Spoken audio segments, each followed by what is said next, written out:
Nigerian by birth, Kenyan by choice, communications expert, Pan-Africanist, a truth seeker and believer in people power, and Eric Latin, agent provocateur, the man in the chair, seasoned journalist, news hound, a man who believes in punching up, not down.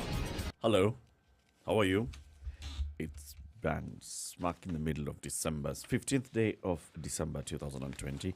Welcome to the Situation Room. We are glad that you're here with us. How are you? Nduako, how are you? Fine, thank you. Good morning. Good morning. How are you? I'm fine, thank you. Excellent. Santa Claus is coming to town, you know. Is it? He knows when you've been sleeping. He knows when you're awake. You know, Santa Claus knows is in the when vulnerable you've been category. Yeah? He good should be about. very, very careful with So be good for goodness sake. meeting people and all those kind of things. He comes at night when everybody's sleeping and he drops you gifts. Yeah, And he goes. you should be careful. What really was the origins of this myth? Saint Nicholas, Klaus was Somewhere story in Finland. in the old Bavarian times, and it was the story of a man who would use his meager resources to make toys for children, and he would take them to them when they were sleeping, so they wake up and have a new toy, and especially for children who were poor, families that were poor. So he would take these gifts to them. So it became a tale over time, you know, and he would take it to them at night when they were asleep, so they could have a surprise in the morning when they woke up. Okay. So he was that kind of guy. Yeah, Nicholas Klaus. Okay. How are you, City? I'm actually very well. Oh, Yes. good. Today's a very good morning. Wow. Okay.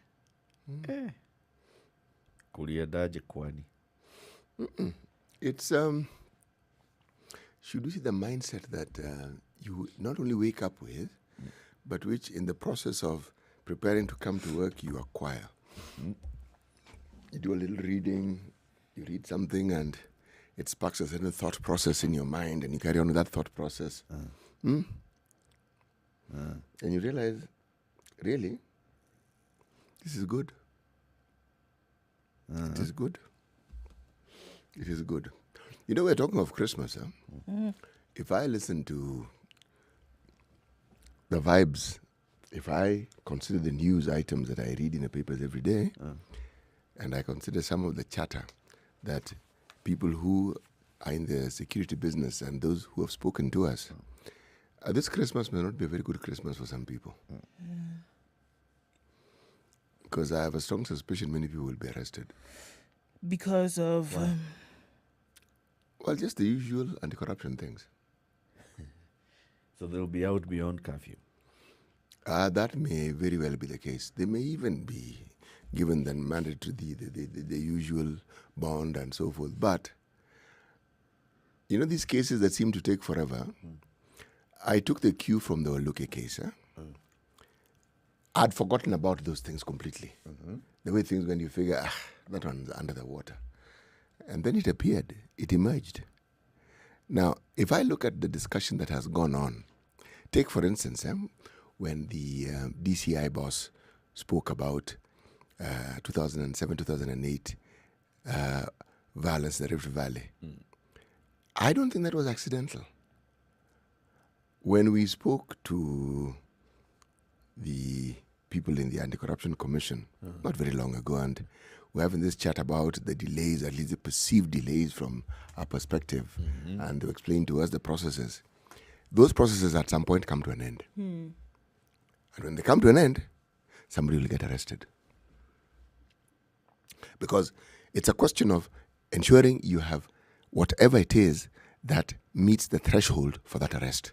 And then meets the threshold to be taken to court. Now, that one. And sometimes, as we say, it takes time, but it eventually arrives home. Yes. So why Christmas? It isn't Christmas. What made you think about this season? What made me People are think going to about be the arrested season this is time. because when they say the law is an ass, it's not as though the law knows it's Christmas. The law doesn't care it is Christmas.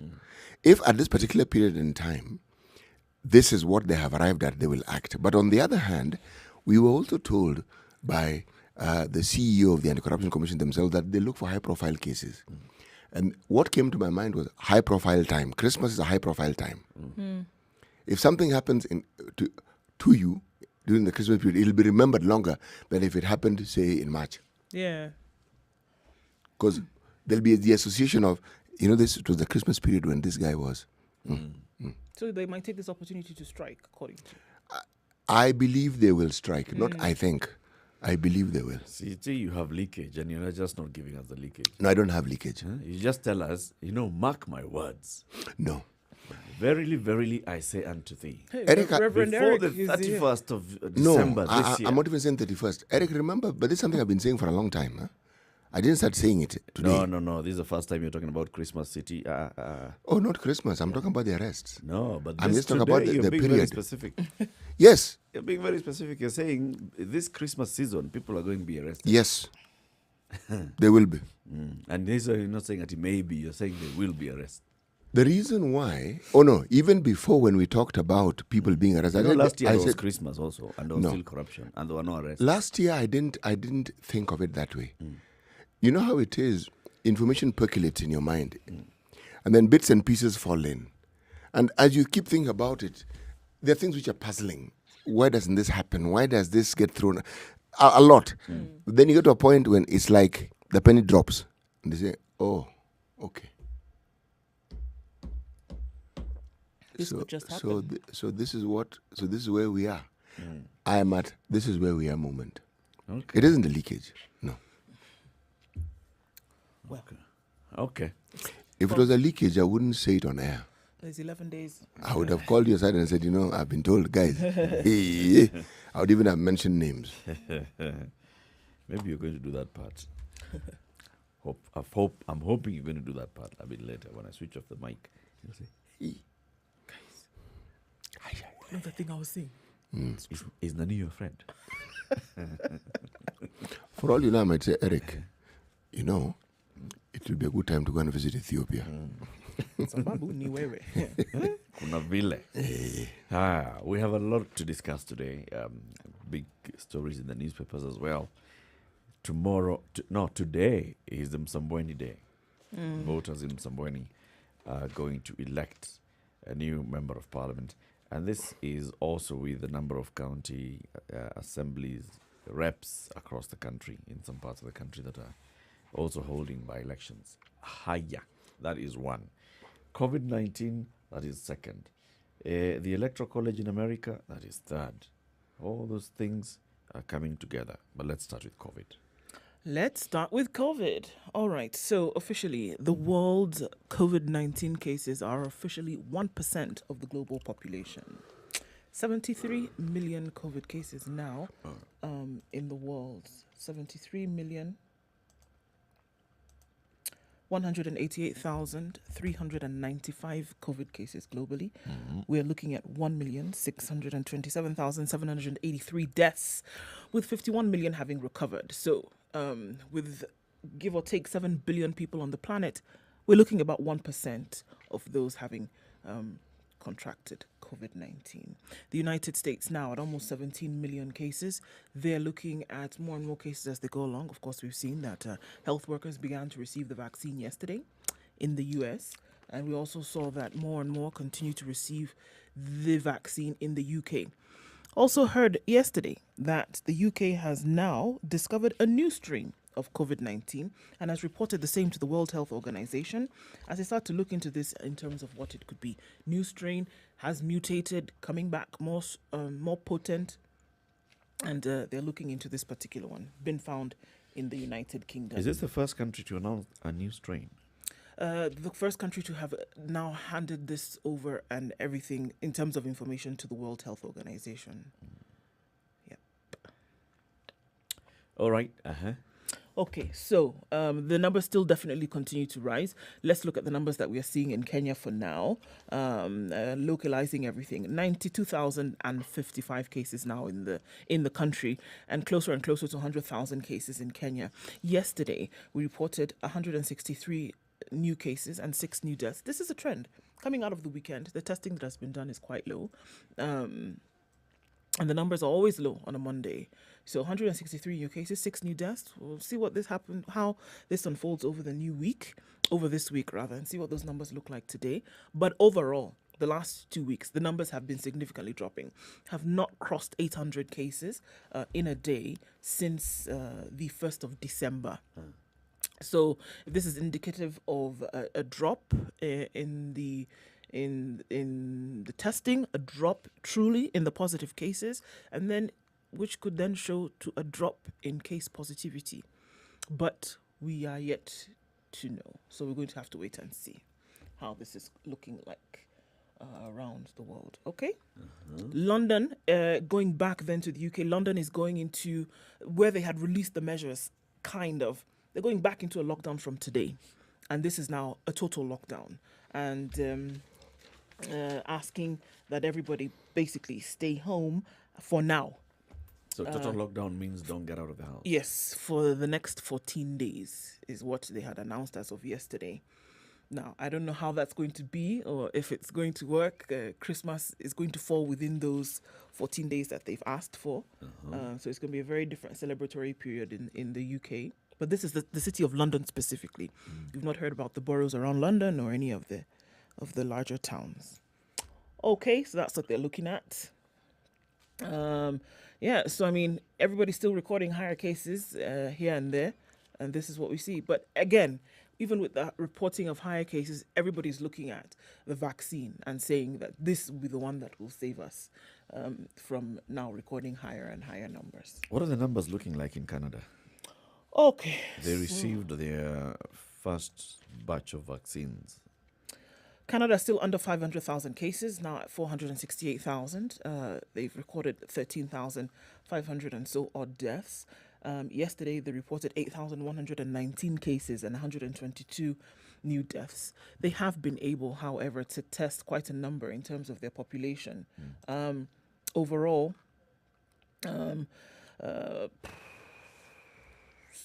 so we lost the bed. Okay, so overall, Canada has been able to test 12,634,757. This is about a third of their population, looking at 37 million. So they tested about a third of their population, under 500,000 positive cases. Yes, also looking towards the vaccine. Also understanding that their winter is already at freezing. It's not just snowflakes and snowdrops. They're already at freezing right now, even before they go into the official winter months of January and February. Why are they called official winter months? Because now that's when the temperatures do their temperatures that's when do the their snow thing. is thick. That's when it's ice.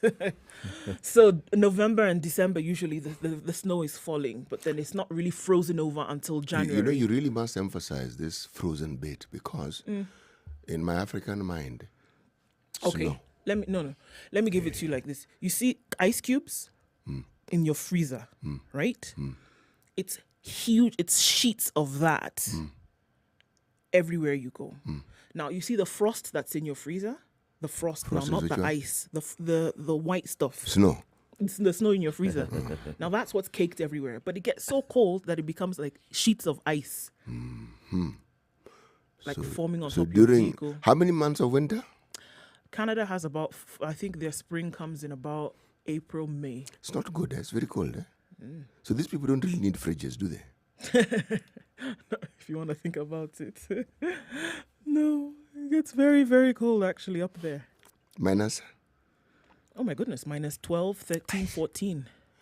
So what you're saying is that some of these crazy vaccines that we have can do very well in that climate. Yes. But you can imagine how cold it is, and they still need a minus 70 degrees Celsius to store the Pfizer Minus vaccine. 70 is colder than even Antarctica, which is snow, winter, ice sheets throughout. Yes. Yes. It's even colder than that. Okay, see? Good. Madness. 6:15. Let's take that break. Let's take a look at the weather. We are live streaming already on Spice FM KE, YouTube, Facebook, and Twitter, and www.spicefm.co.ke. Where are you? Wherever you are. Shirage Mwai, has Shirage boarded the train? Would like to know. Is it already coming? Would like to know. And then everybody else, the people in Kathmandu, in Katumani, everywhere. Let us know where you are, and we'll be saying hello to you shortly. 24/7 around the world, non-stop. This is Spice FM. It has been a tough year for your business, hasn't it? But you hung in there. You pressed on. You persevered. And now it's time to rise up. It's time to get ready, to get going, to get selling. And Google is here to help you rise up. Get free training and tools to help your businesses adapt and grow online. Visit g.co/Grow Africa to start now. Next week on The Great Kenyan Bake Off. Thank you, thank you, thank It's you. the final. All right, let's do this. My hands are not shaking right now. Hopefully, nothing goes wrong today. Our last 3 intrepid bakers will have to bring out their absolute A You game. ready for some smoke? Watch as they Ooh. battle it out in a technical that really challenges their skills and a showstopper that will push their creativity to the limit. Don't miss the drama as we find out who will be crowned Kenya's next top amateur baker. And the winner is... The Great Kenyan Bake Off, brought to you by Unga Limited, inspiring a nation to bake. Classic soul, R&B, smooth jazz, neo soul, and nostalgic ballads. Make some noise. You're listening to Spice FM. Looks like a bit of a dark morning at The 14 weather degrees. Nairobi is clear, however. 27 degrees, lows of 14 today. Clear conditions in Nakuru at 13, going to highs of 26. Looking at mostly clear conditions in Nyeri at 10, going to highs of 26.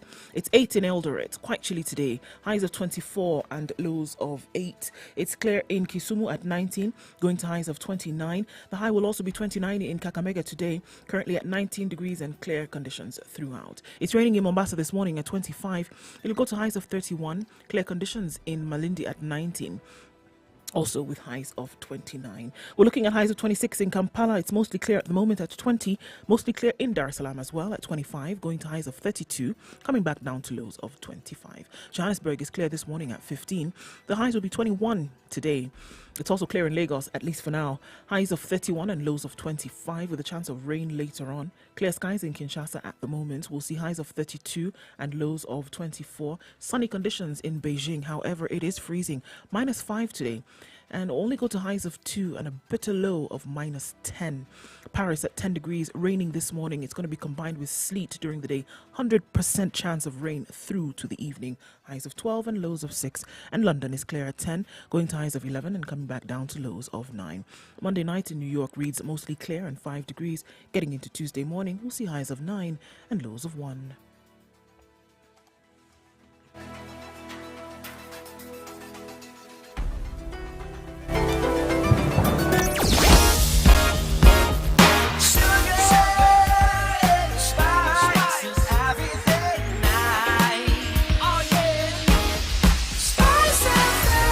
Spice up your life. Mature, intelligent talk every morning. Spice up yourself.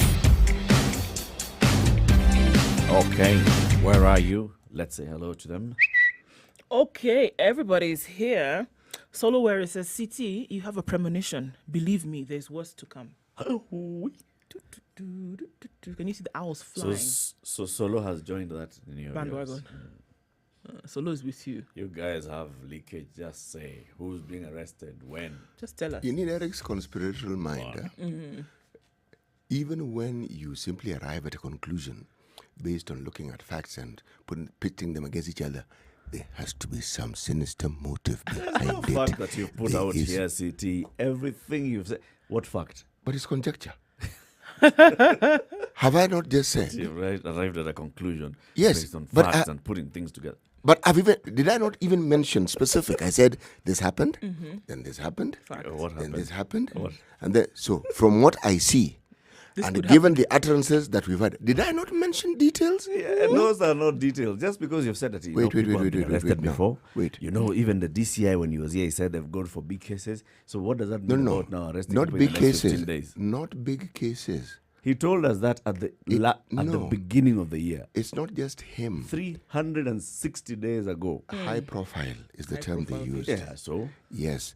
If you think about high profile, as I said, I extended the high profile to a period. There are periods that are also high profile. Yes. and this is not the first high-profile period. Okay, wait, let's Last greet year people there was a now. high-profile. Why are people doing like Anyway, let's greet City people and first. Solo Were, premonitions aside, good morning. Kyoko Molly for the first time says good morning. And Titus Umbeta also says good morning. Stephen Otieno is tuned in from Nyalunya. Am I saying that right? In Kisumu. Yes. With his wife, but nice. Oh, sorry. Also Mrs. Milka Oyoya and Jacqueline Anyango.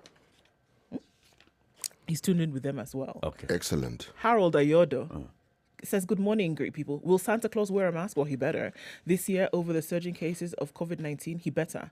Listening in, as usual, from Masinga Machakos is Lawrence Carrier. Alex Mbogo says, happy to hear you this morning, tuning from Nyeri.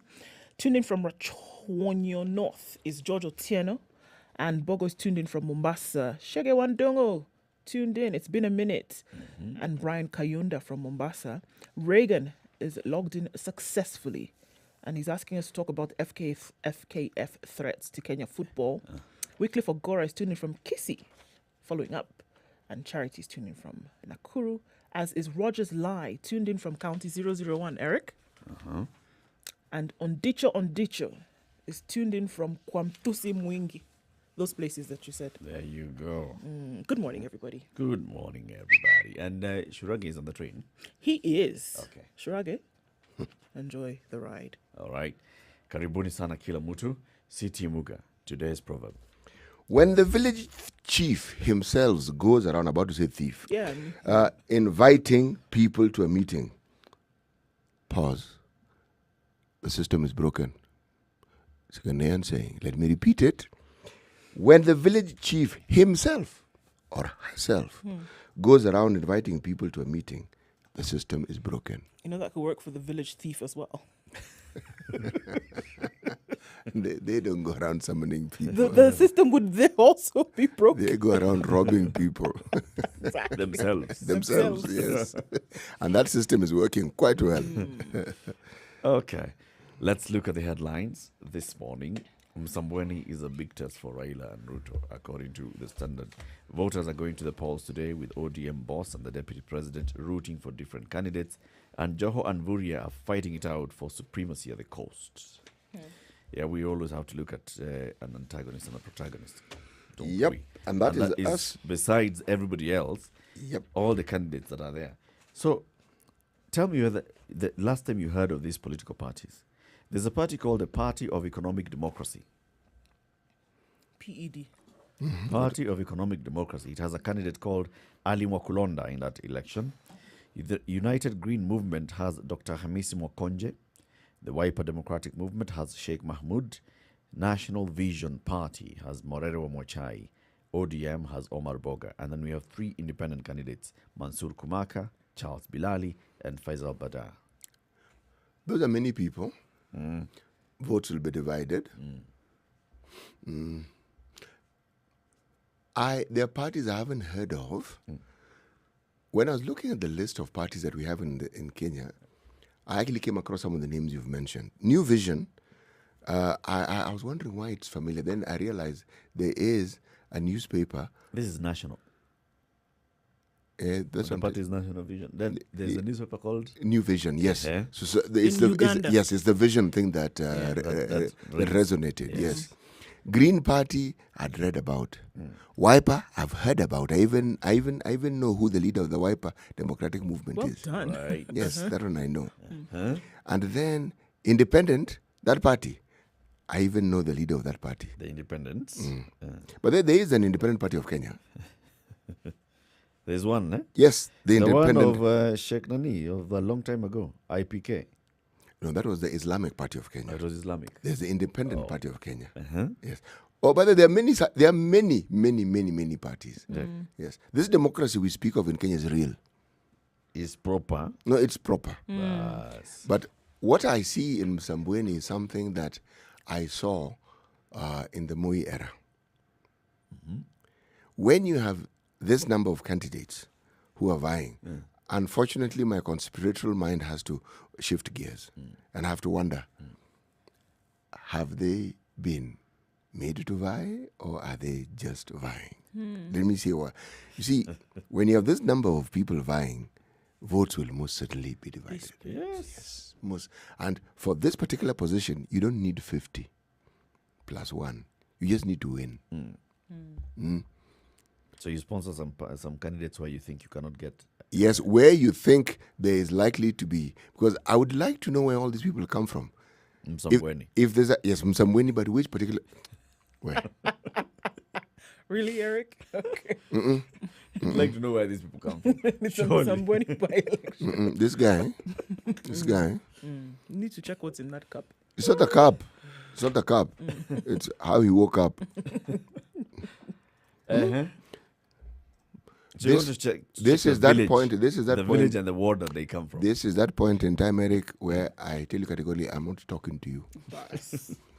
So now let me help you guys with some good news. Yes. So the family of plane crash victims have been given will be given 300 million shillings. A Kenyan family whose relative was among 157 people killed on last year's Ethiopian Airlines plane crash has accepted a huge payout from Boeing, which the nation learned is $3 million. This followed a spirited fight in the United States court system by the family, which prompted the world's largest aircraft manufacturer to reach a compensation deal for the death in the March 2019 accident. 8:44 a.m. on the 10th of March 2019, Ethiopian Airlines Flight 302 crashed just 6 minutes after taking off from the Bole International Airport in Addis Ababa. The flight was on its way to Nairobi with 149 passengers and 8 crew members. The Boeing 737-800 MAX's anti-stall system is believed to have triggered a malfunction that led to a crash in Bishoftu, which is 66 kilometers from Addis. Nobody survived the crash. There were 32 Kenyans on the flight, including the pilot. Several victims blamed Boeing and placed their hopes in the US court system by filing multiple compensation claims against the world's biggest airplane manufacturer in Chicago.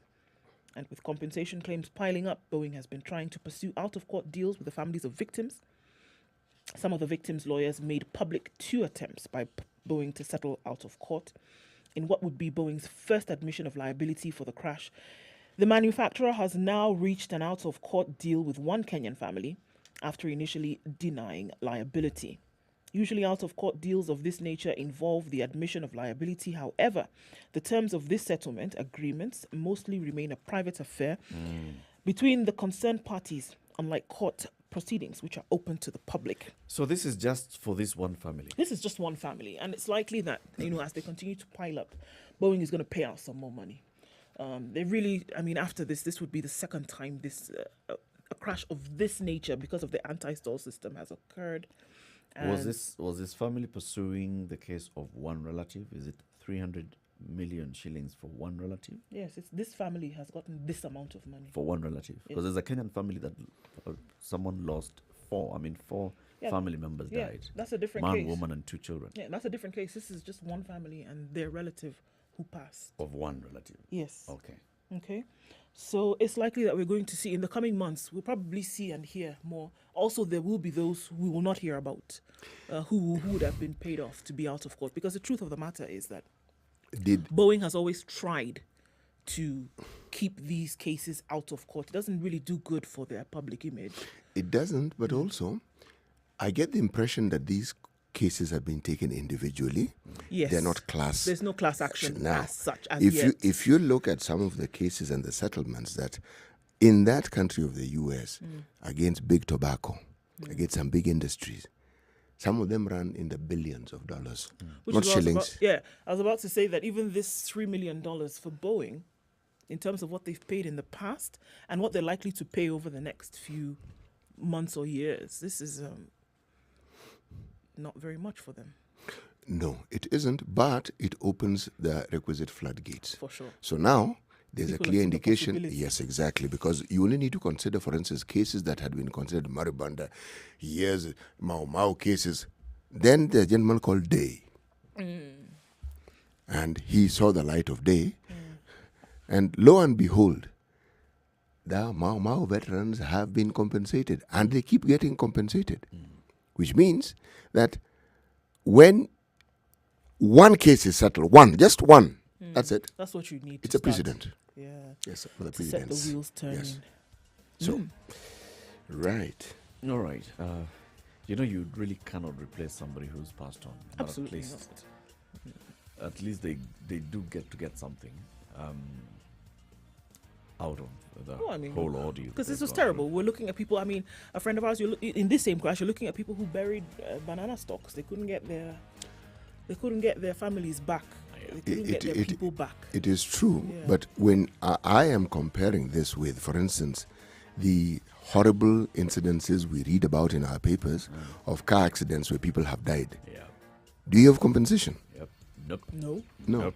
But you see, the thing about this particular case is that it's very rare for Boeing to claim to admit liability. And this anti-stall system, the thing is that they're coming to prove that Boeing was aware that this plane would malfunction because of the software that it had. So the truth of the matter is that plane should not have been put in the sky. And they knew this before. Not only did they know, their own people had told them. Don't use this aircraft. And don't do this. They had been told. And They had been keep told. arguing about that. I mean, they have back and forth. Anyway, time for us to take another break. 28 minutes to 7 o'clock. This is Kenya's biggest conversation. Time for us to look at what's happening on the roads this Wednesday morning. Tuesday. It's Tuesday. You're saying it's Wednesday. Aye. Come slowly, I beg. Bwana, you guys. What happened to Tuesday? All right. Good luck.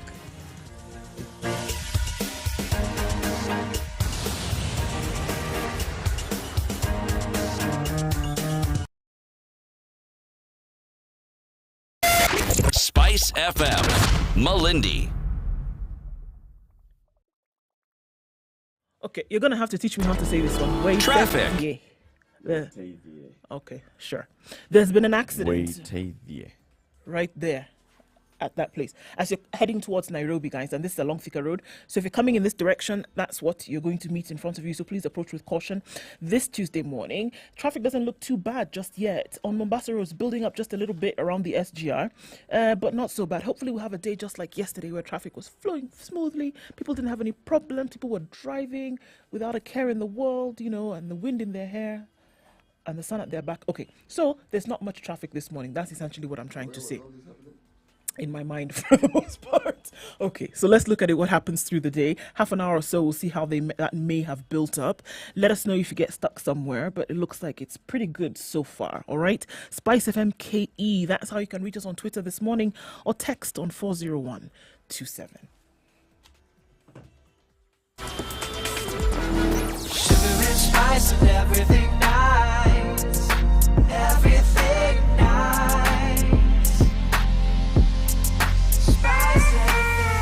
Spice up your life.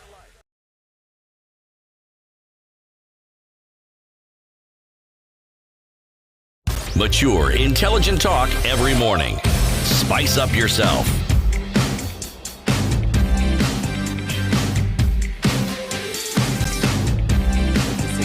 Mornings.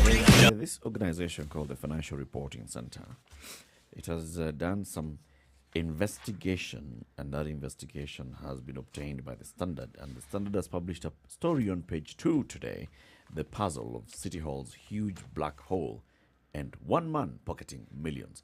So apparently there's one single gentleman who is so well connected that he's this year alone has made 1.3 billion shillings in 2 years from City Hall.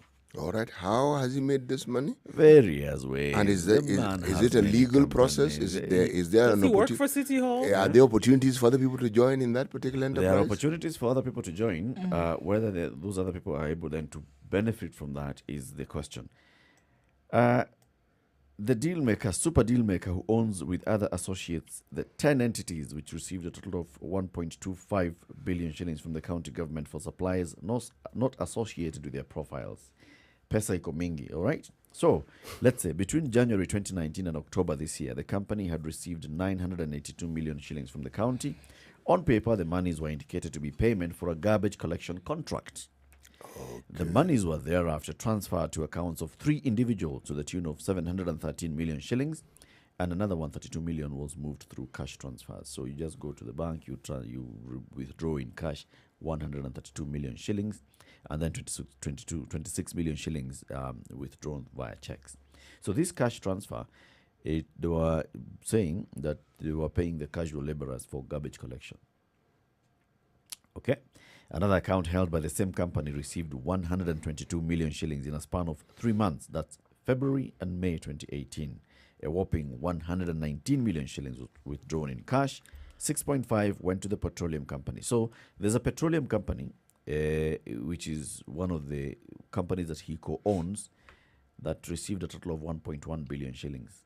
The majority shareholding in that company is held by a company whose majority shareholding is owned by a prominent petroleum company. Good Lord. Are we together so far? Of course. Right? So this company, the majority shareholder is a company whose majority shareholder is another company that is owned by a single individual. That's all right. Okay. That is not difficult to So trace. the money that now went back to the petroleum company was 6.5 million out of 122 million. So those are the kind of transactions. Another real estate company he co-owns with another supplied 267 infrared thermometers. Real estate company supplied thermometers To City Hall. to City Hall, and it was paid 4 million shillings. His supplies and transport company received 13 million shillings from the county for supplying of 3-ply face masks. Transport company got Yes. Oh, that makes sense. that. A company he co-owns with another, registered as a real estate company, supplied county government with masks. He was not done. A construction company that he co-owns and where a person thought to be his brother is the sole director received 10 million shillings from the county for supplying hand sanitizers. All these funds were received by these companies emanating from the Nairobi City County Alcoholics Drinks Control and Licensing Fund. Pesa iko in Nairobi. How is it that this fellow got all these deals? You know, you're there. You are walking by and you know who when the sound comes. Anything that has to do with the county, you need to go back to the days when we simply had a city councillor, and you need to understand who was where and what he did in terms of who the real power brokers were. And you trace it back to people who were councillors at that particular time, people who worked in certain offices. By the way, they don't need to be people who headed departments. No. Just middle-level management who work in those places. So it choreographs the history in a sense of graft and the anatomy of it and how it is that it works. Because amidst all the things that we're saying, what we're saying is that these people are still in business. Yeah. And they are well oiled. When you talk about the cartels that run City Hall and such other stories, then you can clearly see there are people who are very well connected. They know where the business is going to be. So, for example, this Alcoholics Fund was traversing all sectors, paying for garbage, COVID-19 supplies, even paying for chlorine. Remember chlorine? In the chlorine supplies, a feeds company owned by a man presumed to be the brother of this individual bagged 8 million shillings tender to supply 320 bags of chlorine. Again, the 3 million ended up at the account of the wholesale and the rest withdrawn. The alcohol fund was also raring to disburse funds, and not even the internet banking transactions could stop it. On the 20th of July, the fund wrote to their bankers asking to enhance their limit from 5 million a day to 30 million shillings a day. Can I ask this question? This alcohol fund, what is it exactly? And why is it called the alcohol fund? It is when you go and buy it's Alcoholic Drinks Control and Licensing Fund. You know, everybody who runs every pub and a pays a license. So the money that you pay ends up in that fund. Goes into that fund. Why does it? Okay, so are we saying therefore there was some wisdom somewhere at some point, either in it makes sense. county government or in previous the municipality, that this money that's coming from this sin tax goes into something, then it will be used. You're right. It was called a sin tax. Yes. So are we then saying that when there is a specific fund for land rates, there is a specific fund for single business permits? Maybe not. Which are not alcoholic. Maybe it's just for this one, so that it helps now in either fighting alcoholism, in promoting safe drinking. those kind of things. And Just these are- like the way we have. Remember in the betting, there was established a sports fund. Yes. Where money coming from betting some revenue would go into that. Yes. Where it also now ended up buying things. That was corporate social responsibility bit. So, okay. So everything that you've mentioned here, I can assume, lends itself to fighting all the sins that are associated with alcohol, isn't it? Yes. Okay. Garbage collection. Is, yes. that's supporting the youth. Exactly. Moving Face them from- masks. Face mask is the same. Sanitizers. Sanitizer is kazi mtaani, such kind of things. It's promoting hygiene. Right. Let me promote... Chlorine is also the same. Oh, that story of chlorine with that particular establishment, there's a gentleman who actually lost a very senior position because it was found that instead of providing chlorine, the company that he purported to own with others supplied chalk. Needed the white substance. Oh no. It's a famous story, a famous gentleman, chalk. Shock. City Council of Nairobi, Yes. chalk, Chalk labeled chlorine. used to disinfect your water. Yes, exactly, or to color it. Page 11 of the Star. Breeding sanctuary to show up numbers for mountain bongos. The bongo here, this has nothing to do with music. It is an animal. Or ubongo. Thank you very much. Now, this story comes against a backdrop of something very interesting, and that our wildlife population has reduced by 68% in the last 40 years. Oh my lord. Yeah, not good. Not at all. Not good. So, there is a sanctuary that is actually being created for this particular animal. Remember yesterday we were talking about the donk zebra? The zonkey. Yes, okay. You say the donk zebra? Yes. I love it. City. Yes. Now, then I mentioned another animal, okapi, okay, which has striped feet. The bongo is even more beautiful. Brown in color, it has interesting stripes across the body. Not quite as illuminating as that of a zebra, but it's actually a very beautiful animal. And it's considered to be shy and timid.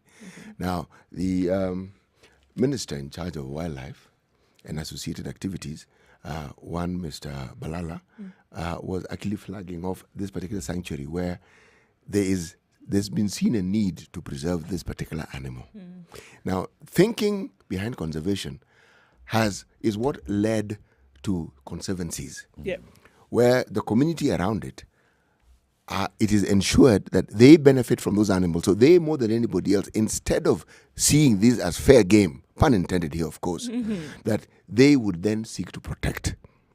So I just thought I would mention this because this to me was very good news. That's very interesting. Yes. Well, it would appear that a firm has admitted that KEMSA tendering was flawed. Surprise, surprise. The owner of one of the companies that supplied COVID-19 kits was aware that the tendering procedure was flawed. Titus Ibui, the director of Bell Industries, yesterday told the Senate Committee on Health that he decided to go on with the irregular process at the Kenya Medical Supplies Authority since it was not his duty to ensure the process was lawfully followed. He is right. Yeah. So, I know there's a problem here, but seeing as it's not my job... He is absolutely right. Let's he is go. absolutely right. Ibui, who is the LabSet chairman and a senior member of the Mount Kenya Foundation, said he had been engaged with the authority since 2015. Excuse me. But that was the first time a procurement process was being done differently. I knew that the procedure was being done against the law, but it is not for the supplier to follow the law. That was the duty of KEMSA, he said.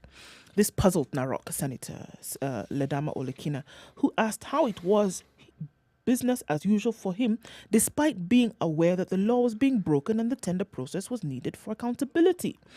The director also told the committee that his company did not get the tender by sheer luck, but because we are pre-qualified suppliers with KEMSA. He said the company knew about the items needed by KEMSA from the media that had reported about the lack of the personal protective equipment in the country. As a business, we always seek for new opportunities. So I visited the procurement department at KEMSA to seek more information on the items required. Then we were given the procedure of supply. And then they went ahead to supply. So they're pre-qualified suppliers of KEMSA. Yeah. They've been dealing with KEMSA for a number of years. They therefore know how they get every contract and the procedure followed. Yes. This particular time, they notice that something is amiss. Yeah. And they decide, okay, this one clearly looks like Dodgy. it's dodgy. And this person, by the way, he's the chairman of LAPSET. So Yes. he's not somebody who's very new to government and operations of government. He's the chairman of a serious board of a serious project in the country. But the company went ahead and participated in this. Yep. On the one hand, you can say, yes, I mean, it's not your responsibility, but you have some moral responsibility.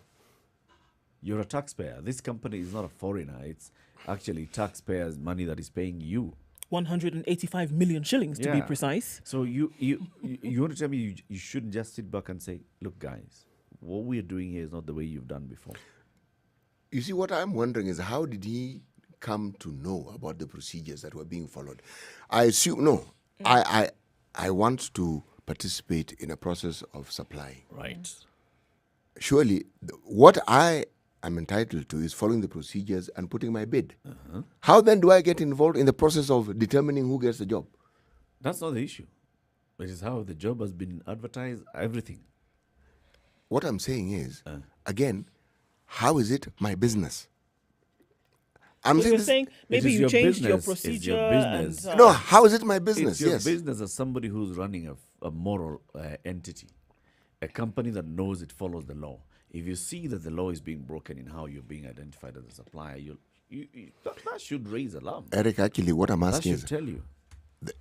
for me, the alarm is how did he get to know the law was being broken? Is he part of the procurement process? No, because he's been part He's of that. dealt with them he has dealt before. with them before. And the manner in In which the they were previously operating this and- time is not what they had done before. Yeah. And So, as a pre-qualified but does it supplier- then mean that the law was being broken just because they're doing it differently? No, now he's not given us the details as to how it was being done different, but it was very clear to him at that point that whatever was being done was contravening the law. Remember, there's no law that specifically talks about how KEMSA shall supply. There's a Public Procurement and Disposal Act, one law in the country that Yes. deals with all those I tendering agree. issues. This is a chairman of a government entity, so he knows the law. And if you follow, you may find that he has actually dealt with government very many times before. He knows the law. He knows the Procurement Act. So it's not something you can say, okay, so I didn't really know you what could was even say going that on. he is not the one who's an executive in that company, all right. But the people who work in that company have dealt with this organization before. They know the procedure that has been followed and they've been explained to before. This is the procedure. So this time, if it's looking different, it smells like a duck. It's quacking like a duck. And you've been told this is how a duck looks like. Surely. And it has webbed feet. Yeah. You see, if you ask me, the issue that perhaps we seems to be a little off here is someone who knows what is right and what ought to be done and isn't doing it. Okay? That. From both sides of the divide. You see, and that's the reason why private entities, and I'm not saying this particular company has done anything untoward. It's just what is being reported of what he said.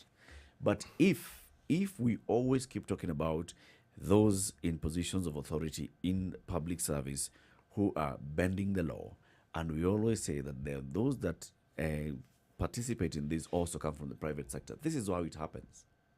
You in the private sector, you can't just sit back and say, but it's not my job. Oh, come on. No. You've got some sense, some sort of responsibility. Actually, Maybe not legal, but you've got some sense of if we are to responsibility go as a by citizen of the country. if we go by what is reported as him, as what he has said, the lapse in moral judgment is on him, really. Because you were aware. Yes, No, so simply you that. know- But according to what is reported that he said, And you know, Yeah. he said it himself, according Yes. to this report. No one cajoled him into speaking this man. He said, yeah, we knew. But, it's not our job. Not our job. so what is he being charged with? Lapse of moral judgment? Not being charged just yet. He's just reporting right as of now. So, as they continue with the proceedings, we will know. So Not in being charged with essence, anything. knowing that it was wrong, he should not have participated. Yes. Exactly. Okay. Yes. That's Should the not have bottom line. participated, Yes. 10 minutes to 7. Let's take a quick break and then we'll continue looking at other headlines. This is Kenya's biggest conversation, The Situation Room.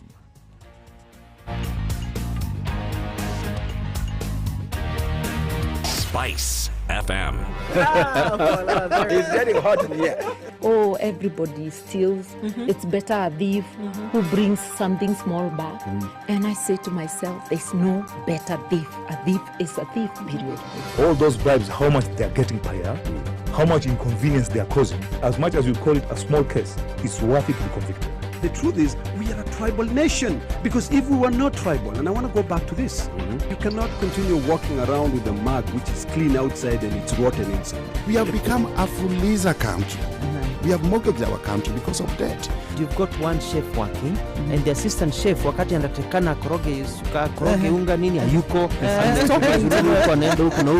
This is the Situation Room, the only way to start your day. Mature, intelligent talk every morning. Spice up yourself.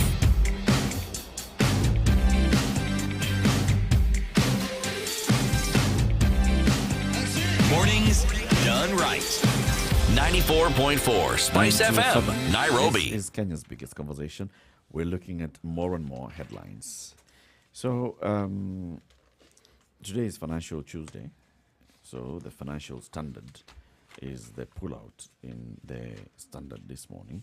It has a number of stories. One is the housing finance boss speaking about his radical plans to turn around Kenya's oldest mortgage financier from overhauling the management to changing strategy and taking the fight for customers and billions to the big banks. So he wants to make it a retail-centered bank, not just focusing on mortgage. Then there's the story of the government reforms casting a dark shadow of a new dawn for solar power. And this is the regulations that have been published by the EPRA, that is the Energy and Petroleum Regulatory Authority, that have really caused an issue.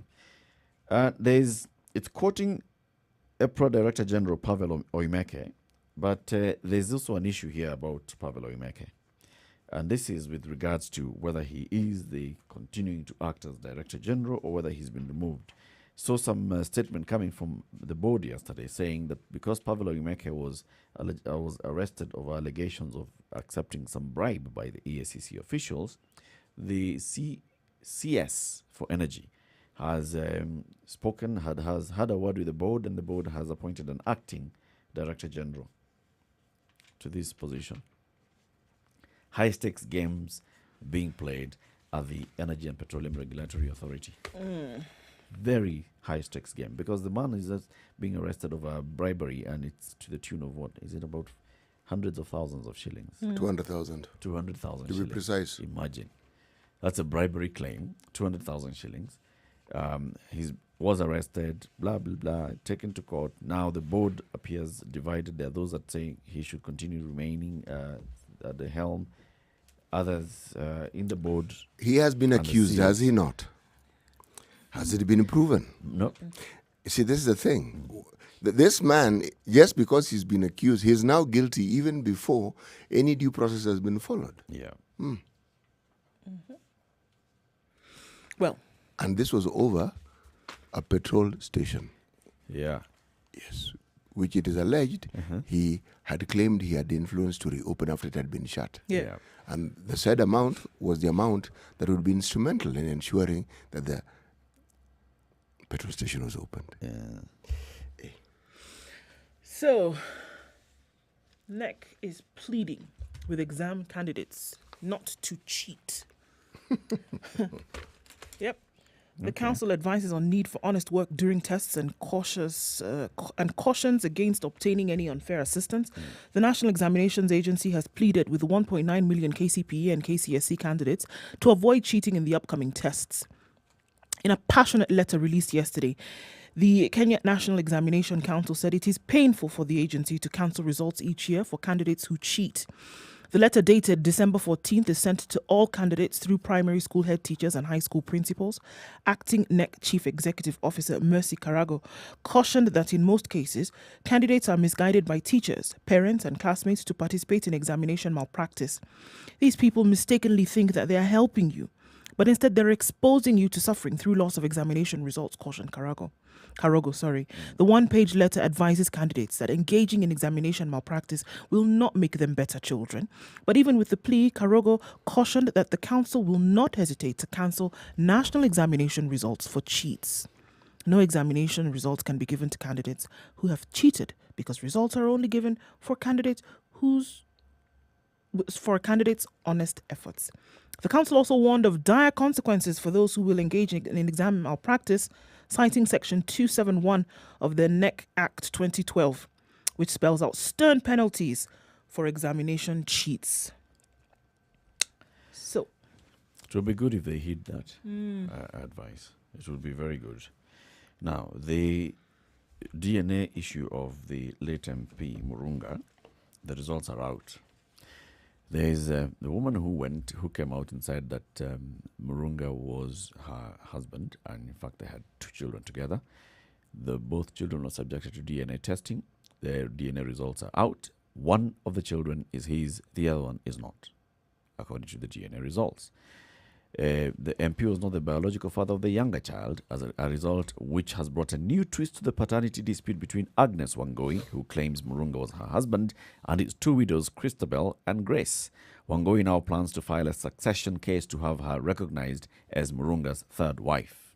So they're saying the fact that there is one that has, proven that he fathered this particular child, that's enough. We are now going to file a succession case. Drama upon drama. Many times we see this happening.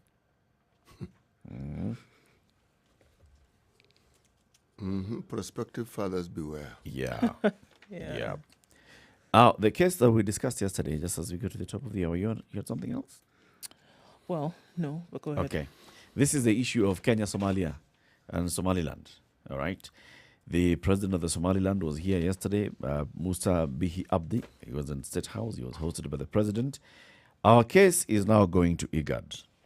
IGAD has written to Somalia has written to IGAD and said, we want this issue discussed. And the head of IGAD right now is the Prime Minister of Sudan. So it's going to be discussed later this at some point, where Kenya and Somalia are going to be discussed on what's the issue. Because Somalia has formally written to IGAD and said that Kenya is interfering with internal elections and internal affairs of Somalia. But Eric, look at the activities.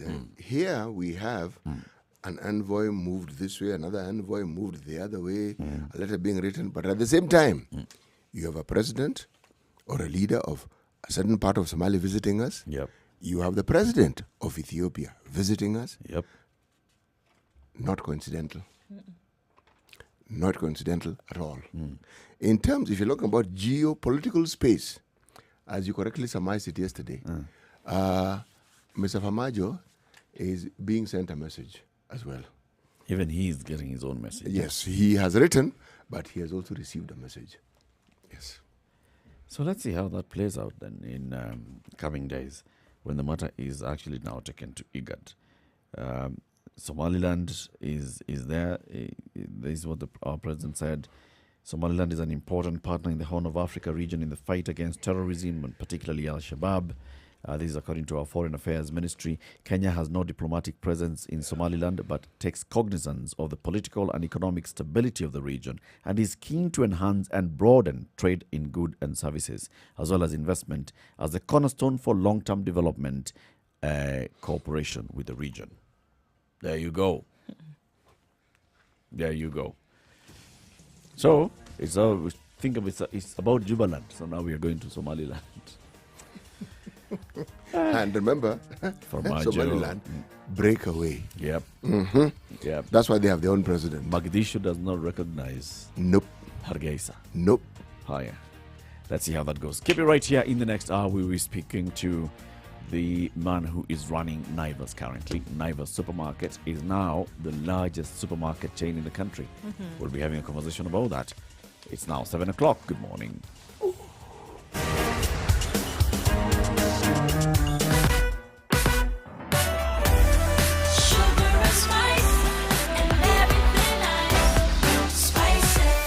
Spice up your life.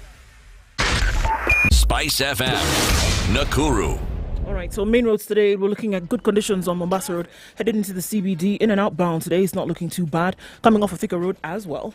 looking good as you get to the Pangani underpass. Not too much in terms of traffic today, so it's great conditions. Where we do have some traffic, however, is on the Eastern Bypass, around Utawala.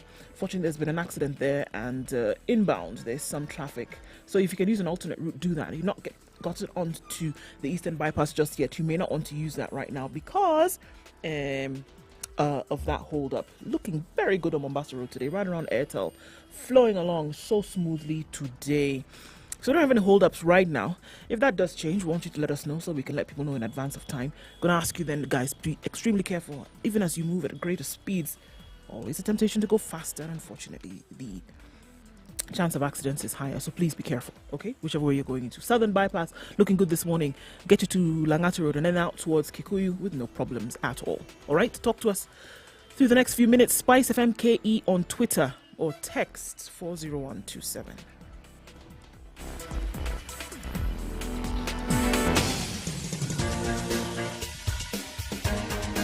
This is The Situation Room, the home of hard-hitting political commentary and penetrating insights about the state of the nation. This is a talk radio experience like no other. The Situation Room, a place for hard truths, debates, and elevated conversations. The Situation Room, witty, political, engaging, deep, controversial. In the room, we have C.T. Muga, researcher, academic, seasoned political observer, a fountain of wisdom in these politically uncertain times. Ndu Oko, Nigerian by birth, Kenyan by choice, communications expert, Pan-Africanist, a truth seeker and believer in people power, and Eric Latin, agent provocateur, the man in the chair, seasoned journalist, news hound, a man who believes in punching up, not down.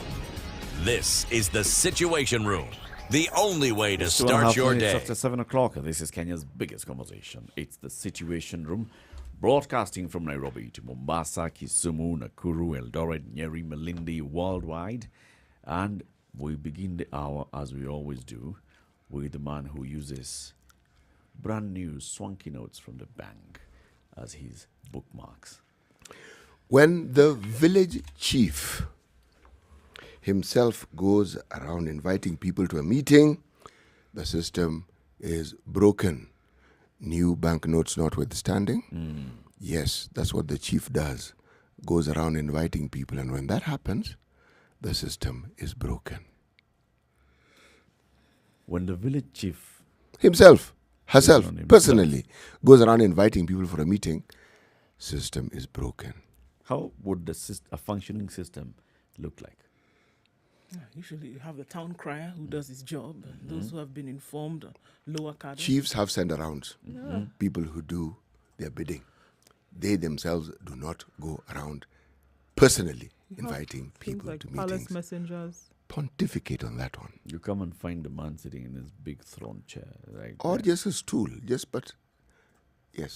There are people whose job it is to invite people. His job is to preside, not to go around inviting people. So when he starts inviting people, Kimeumana, it tells you that things are not right. Something isn't quite what it should be. Okay. Yes. Okay. So we're going to have a conversation about Kenya's retail sector, all right? And especially when you're looking at the big retailers in the country. We know that the retail business in the country, we've asked ourselves these questions many times before here, City. I mean, this business model, especially the way it operates in Kenya, we see companies that come from other countries, they come and set up here, and within a short time they move. We see companies that are indigenous, they operate, they thrive, but at some point, issues happen. But you still see companies that do very, very well, right? And those that do well, at the point when they're doing well, it's always important to find out, okay, so what is it that you're doing that's making your business thrive? But more importantly, you see, there is the presumption that when certain activities are seen in the public domain, they indicate that the company is doing well. For instance, when an organization has many branches and keeps expanding, or when they employ many people, or when they advertise a great deal. Now, the question that perhaps I would like to ask is, what is it that really indicates this doing well? What is it that would demarcate? What is it that would guarantee or ascertain that an organization or this type of business is actually doing well? What is it? Because the argument... Apart from the bottom line. Well, yes. Because you see, the assumption is you expand because there is a demand. That is understandable. Okay. But then it is also assumed that because you're meeting a demand, then you ought to make more. All right? What, in essence, I'm asking, is this really true? Is that the case? Or are the expansions speculative? Is it in anticipation of something that might happen, you then expand? It's like reading the market. Yes, you figure... This is going to happen, so I want to be there. I want to position myself there. Yes. Or by virtue of the fact that others may have left, you see that as an opportunity to stamp your authority to make sure that nobody fills in those spaces. I mean, to gain some kind of monopoly on the market is also an option that many people would take. Because you could see that from what you're saying, they could be doing very well. And if anybody would look at it and say, okay, well, stick with what you have and continue to profit from what you have. Right. But then at the same time, if there there's an exit, you might then say, you know what, rather than have somebody else come and fill in, let's spread this profit making that we are having at the moment. But then there's also the composition of that particular business. There's what we, the public, think is the composition of it and how it actually functions. And then there's how it really functions. Sometimes it's in the way it is structured and set up. The structure itself may have a flaw. And when we see the organization sort of like beginning to dim and the lights begin to go off, maybe the structure begins crumbling. So this thing that you thought was good and excellent and safe never really was. There was an appearance of it. So the crumbling is now the reality of what it actually was. Yes. Okay. So we're going to have a lot of these conversations in this hour. We'll be speaking with Willie Kimani. Willie is the Chief Commercial Officer of Naivas. Now, you see, Naivas has been on an expansion drive, right? And even looking this new swanky with wood branding, it looks quite nice. First time I saw it, I was like, what's coming up here? And then I saw it's Naivas. What is it? Naivas Food Store. Is that it?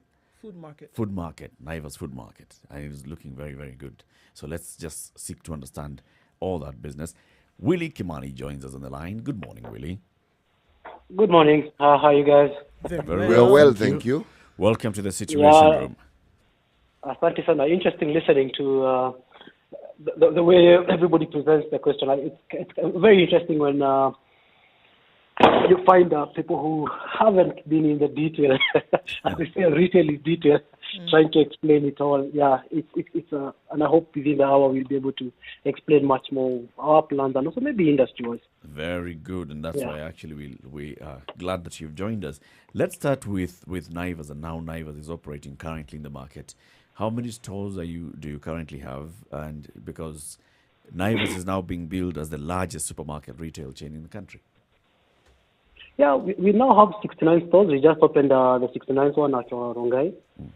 We expect to have the 70th by the end of the year.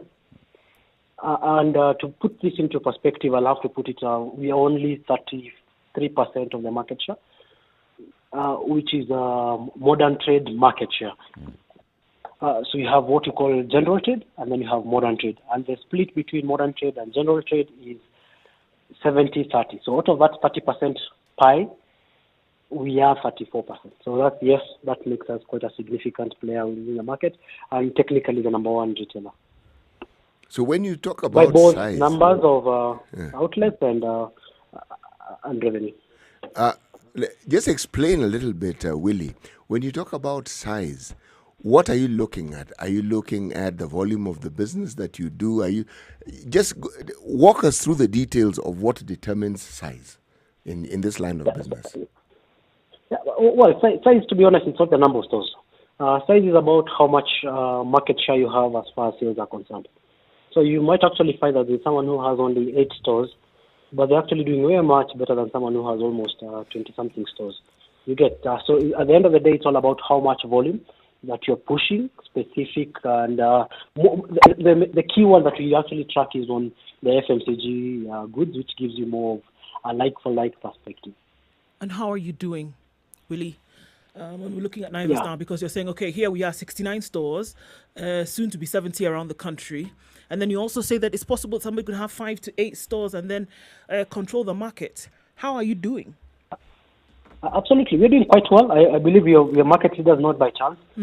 Our belief is, one, of course, yes, the market, for lack of another word, has misbehaved.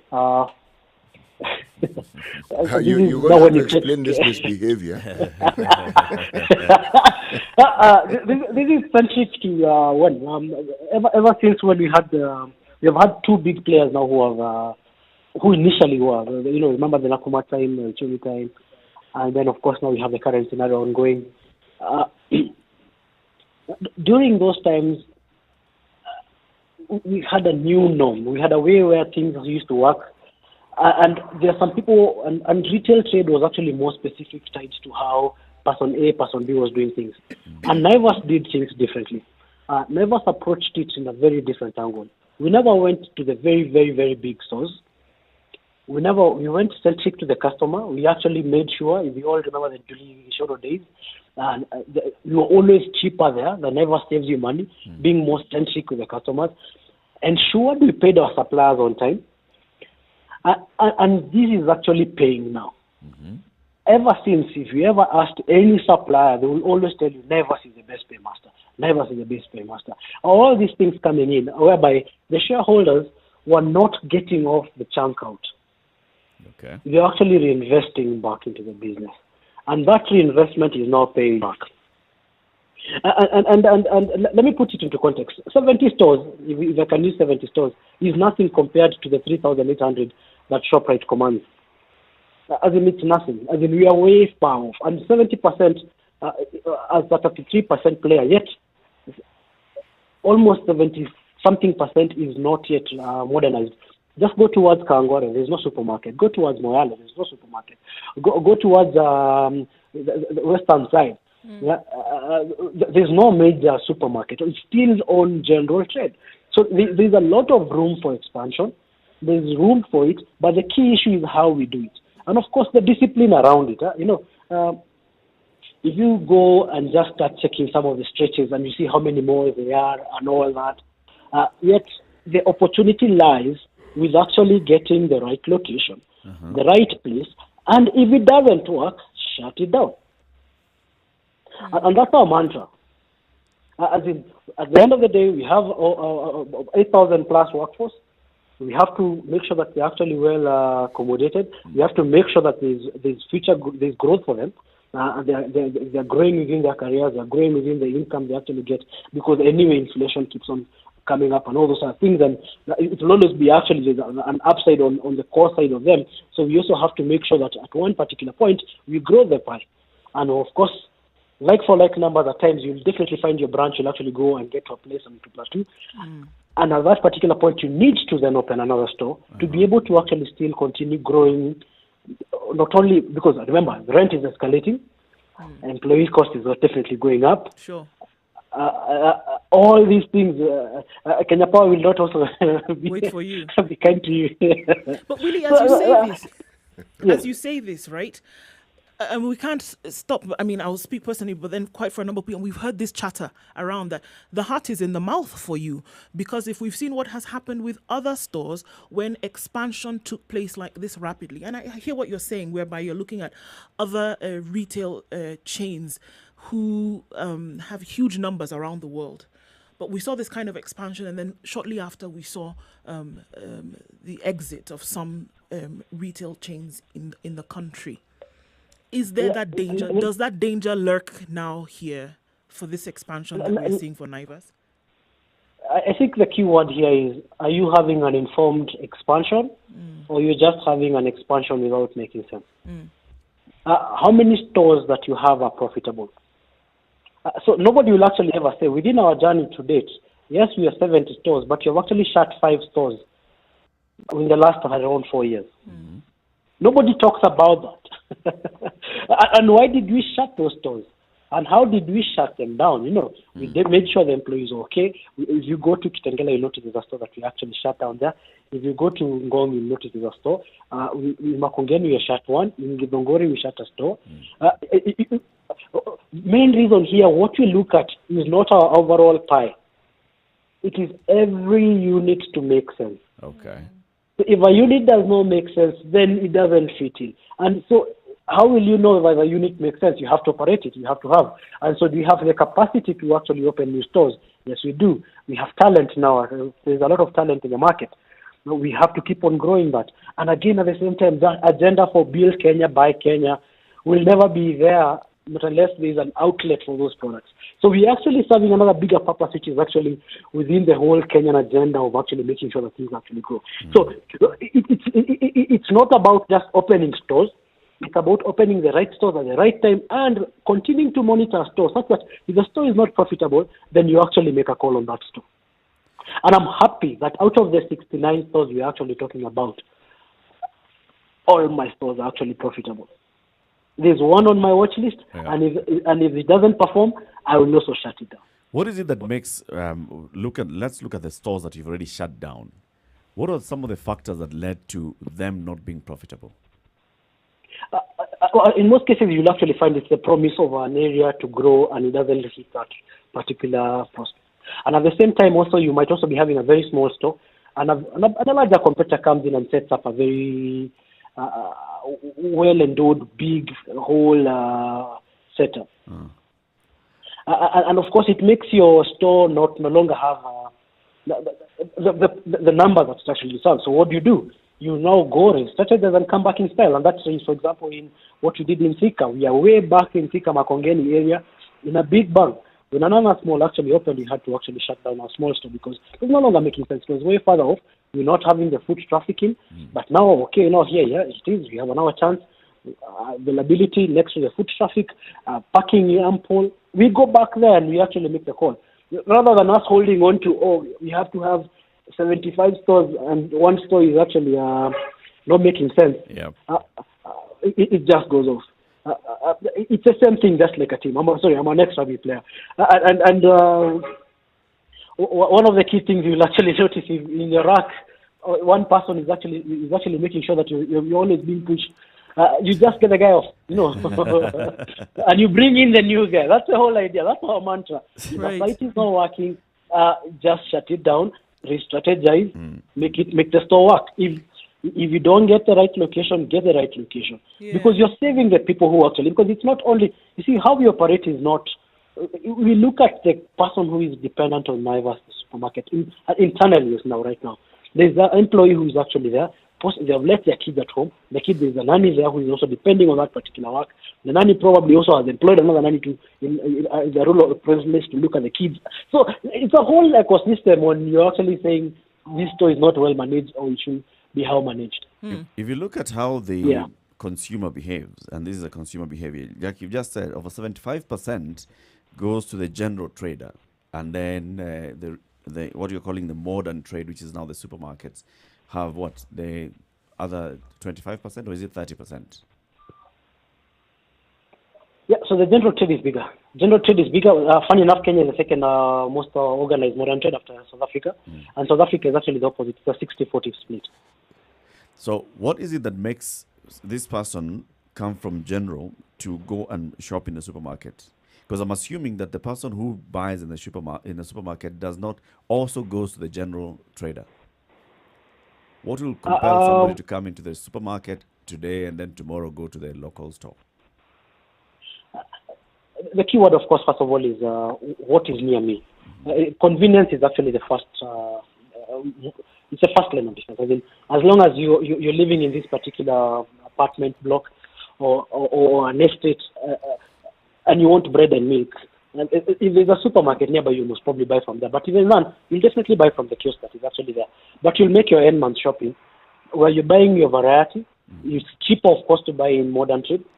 And you, of course, have very much, the variety part of it, one-stop shop.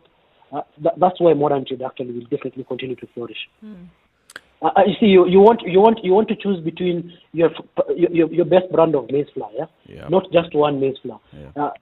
You in the kiosk, you'll actually most probably have the best deal that he had from the wholesaler. Yeah. So you will only buy that particular brand that is there. You used to buying a fresh fry and you wanted golden fry. That's another whole different question. So you only have to buy that. In the supermarket, we're giving you the range. Giving the Here it is, variety. and yes, and everybody competes to get the best that is actually there. So from your observation from across the 70 stores, the 69 that you already have so far, on average, how many times does one shopper get into a supermarket in a month? On average, 4 times. That's like once a week. Yes, once a week.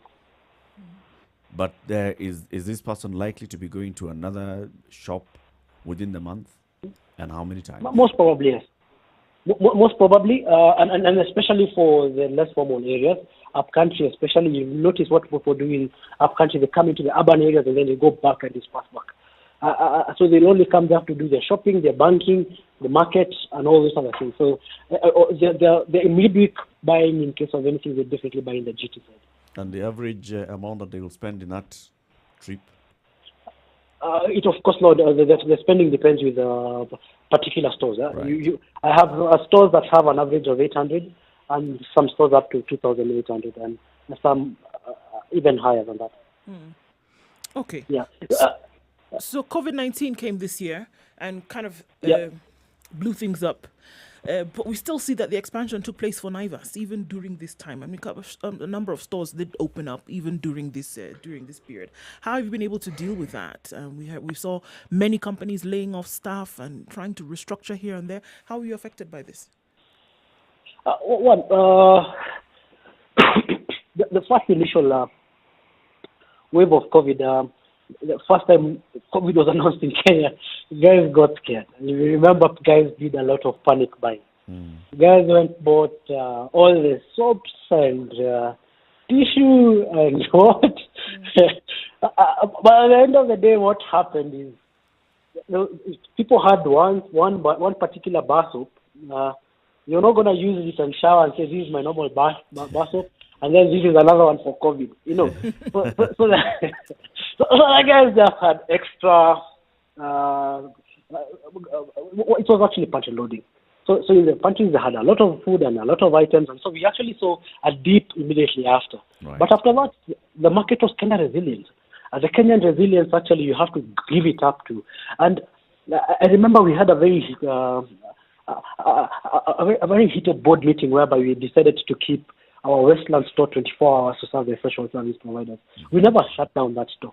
And to be honest, the Kenyans picked up on it, and that store has been completely successful within the 24-hour environment. The doctors, the cops, and everybody, guys, most of the essential service providers had somewhere to shop. So we actually made a good call then. We after that, we now had to we saw things are not so bad and we have now stores that were operating more hours.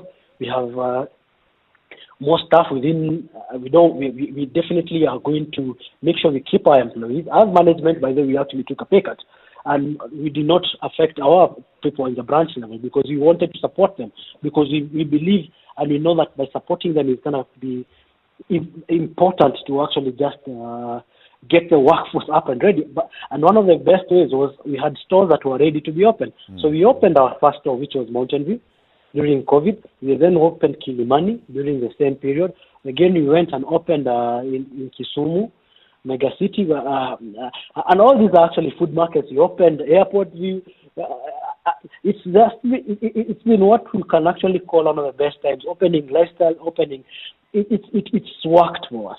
And then, of course, within a market and environment where things were not seemingly the best, we actually put our foot up. And we also made another big issue, which was we did not up our prices. We made sure, even if the inflation was there, we cushioned our customers.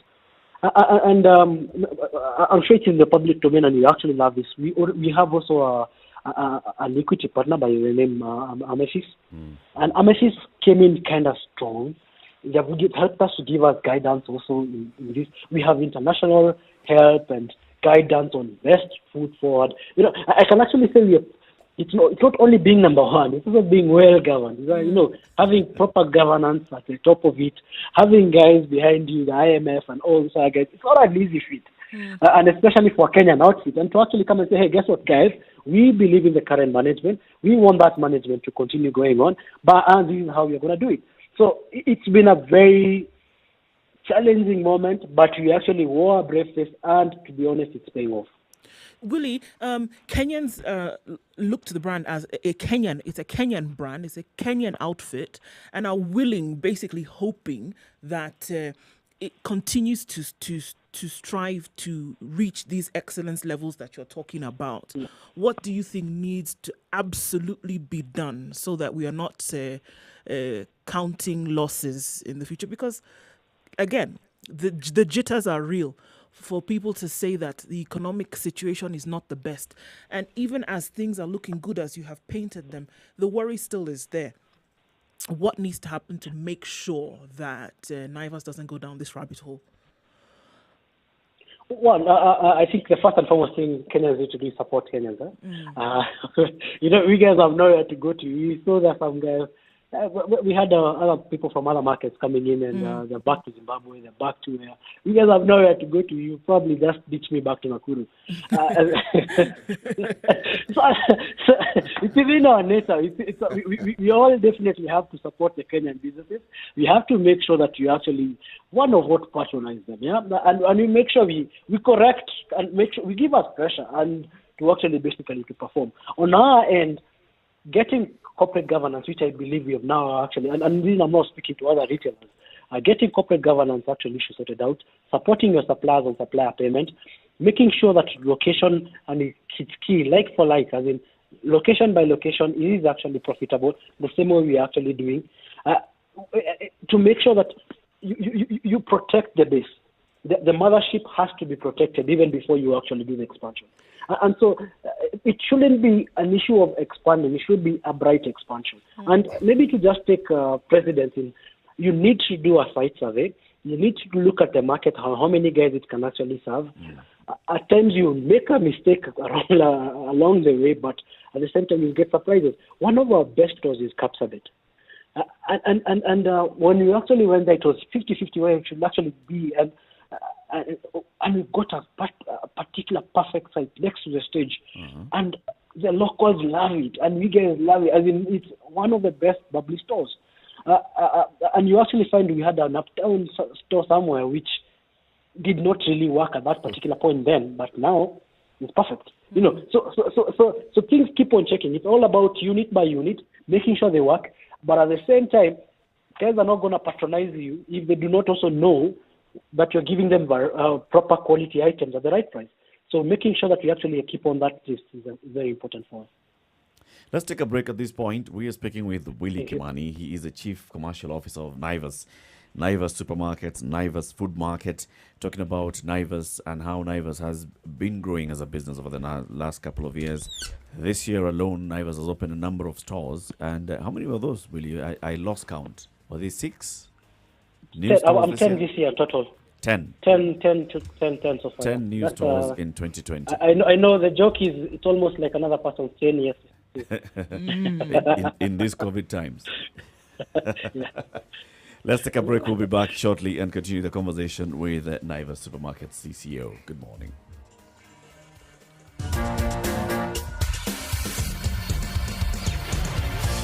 Thank you. The political class, the contestants, everybody is trying to outsteal the other. Remorse is not taught in any school. Manners is something you get from your mother. You don't get it from your political party. Why are we so unfocused as a country? Why are we spending money and resources, yet we have real challenges in this country? This coronavirus pandemic should teach us one thing, that universal healthcare is critical. Because at this point, whether you have a medical card that covers you, it doesn't matter. It doesn't matter. This is the Situation Room, the only way to start your day. Spice FM. Spice up your life.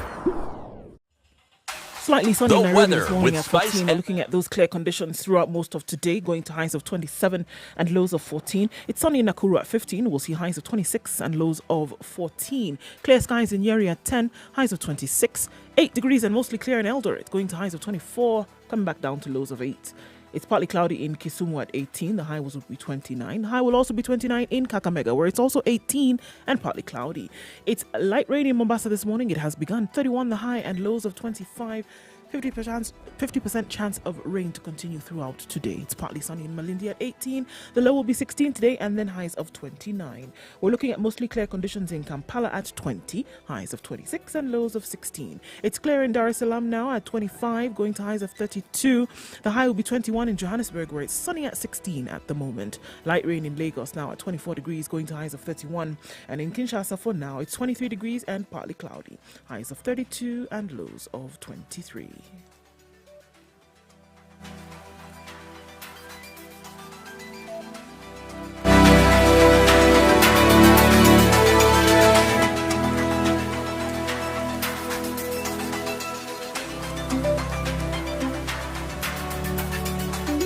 So now there's traffic on Mombasa Road, and there's a reason for that. There was an accident at the Imaradaima Junction this morning, and it's causing us to up all the way to the Panari Hotel. So this is inbound on Mombasa Road. And yes, because there was no traffic, someone decided to go a little bit faster than they should have. And here we are having that problem this morning where there was no traffic before. So if you head in that direction, please watch out for that, because that is going to slow you down some. Now, the Eastern Bypass, there's some problems there at the Utawala area. And there was an accident there as well, so that's where things have slowed down considerably. So in this general direction, we're seeing some traffic. Outbound, however, Mombasa Road is looking pretty good. Going towards the Nyayo Stadium roundabout, looks good all the way then through into the CBD and out towards Westlands. Coming out of Langata Road, Gong Road, looking very good as well. Jogger Road to the city centre and then out towards industrial area as well, moving slowly. But it's moving. We don't have any problems in terms of bumper-to-bumper action. All right? Talk to us, though, in case you see something we should know about. Spice of MKE on Twitter. Text 40127.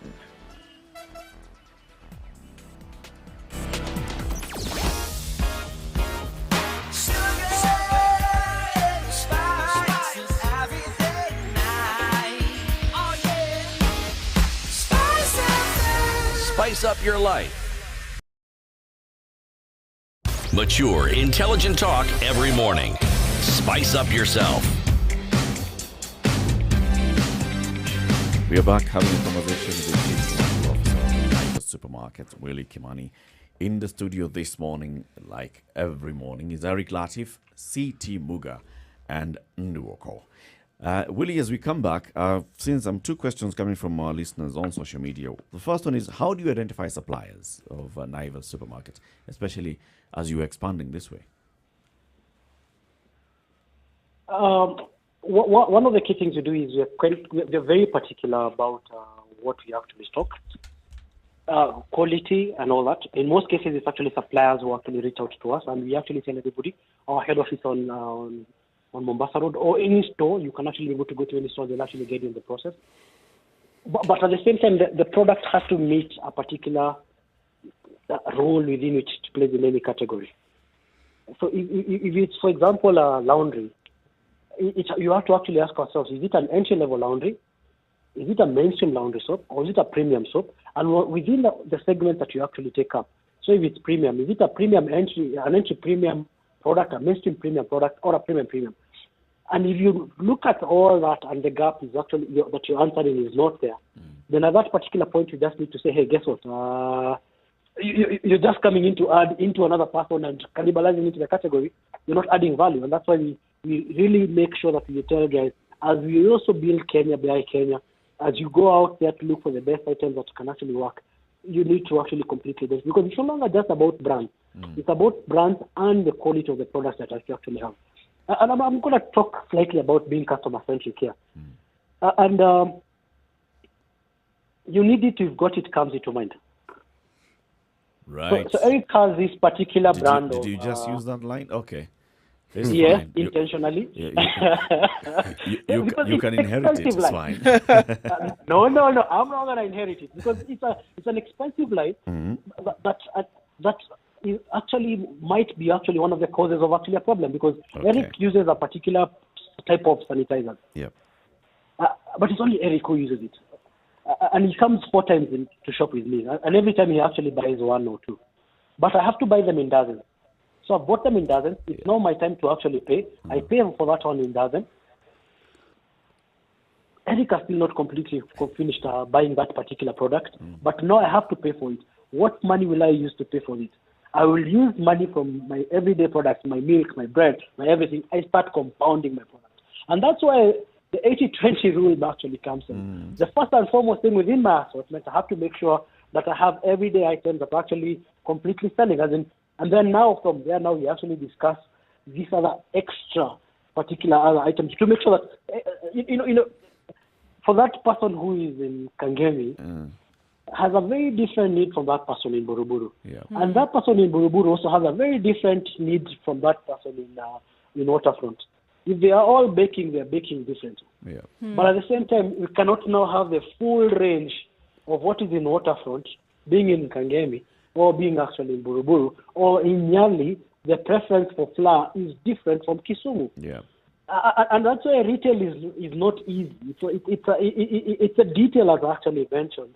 That retail and detail management, and not just coming in and loading items. And I'll tell you for sure, you all went to all the stores that were struggling. They still have some of the products of you need it, you've got it. That's true. Because going to any supermarket right now, including the current one, we're probably having a struggle, you'll still find there's still a certain range of products, which people don't take. They'll only buy if they're buying with something else. And so that knowledge actually comes in quite handy. And we have to keep on evolving. We believe, yes, we're the market leader, so we have to show leadership as far as also assortment is concerned. But assortment, and when we're onboarding suppliers, has to be quite clear that it is solving a problem. Okay. So if you have to bring me new diapers right now, why are you bringing me new diapers? Okay. So what's the difference with the diapers that are currently in the market? Or they're cheaper. So, okay, these other guys can drop the price. What and what. You have to be very, very particular. Are we going to solve a particular problem with the supplier or for our customers or not? So it's kind of diverse. But we are quite open. It's very easy to actually do it. Right now, we are really making sure we promote them, especially the women entrepreneurs in the country, by making sure that we give them preference when it actually comes to listing and presentation purposes. I want to ask this question, Willie. I like the detailed processes that you follow to ensure that the business is run successfully. Now, what are the things that you would do that would trip up the business and that would guarantee that the success story gets a little tampered with?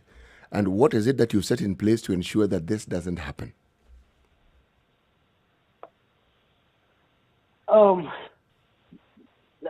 Let's say first and foremost, corporate governance is a very important thing. Our expansion has to be monitored. One of the key things, of course, you're not going to be there doing short-term borrowing for investments and all that, or using supply funds to expand or something like that. That's definitely a no-no. I will also say the lack of focus on customer, and especially now just starting to add items and just bogging customers with and expanding and doing very large stores will also not make sense. Yeah. Hoping I've answered the question, yeah. Willie, you said something about encouraging women entrepreneurs in the country to bring their product forward. Why is this? Did you see that there was a lower number of women bringing forward product? Or what was the reason for that would bring about this encouragement? We've had very many moments whereby clearly it's been heavily driven by men, heavily driven by all industrialists and all those other things. The women agenda has actually not been, and we actually say we are Kenyan. And no, they say when you actually build up and you actually support the woman, you're actually supporting the family. And when they start growing, and especially if you go into the e-commerce bubble, you will notice there are very many women entrepreneurs doing your jams, your certain banana flavor and all those things, but they don't get to do and have a platform within which to present these products. So that is actually, and our Eureka moment was when we met with the Melvin's Marsh program for women, and we could clearly see it was from a centered approach that they had very nice, training going on for women entrepreneurs, and we decided to plug into that. And that agenda for us is kind of important. We believe we will also be talking to the community, because we will not be talking to Akinyi in Kisumu, and we'll actually be talking to Nyeri in Nyeri, who will be having something specific that he has already identified within that community and how people consume. Let's not forget, 60% of our customers are actually women, and we have to support that. Yeah. They know what they want more. To be honest, most of us men, including myself, when you go to the supermarket, You have we no shop, idea. because I know I shop because I know the offers. There's a list. Another question coming in from our audience is, when you open up a new store, how do you identify your hires? Do you hire locally? Is there a percentage that you've set aside and said these people must come from the local community? Absolutely. What we actually do is we try as much as possible to actually onboard from the local communities.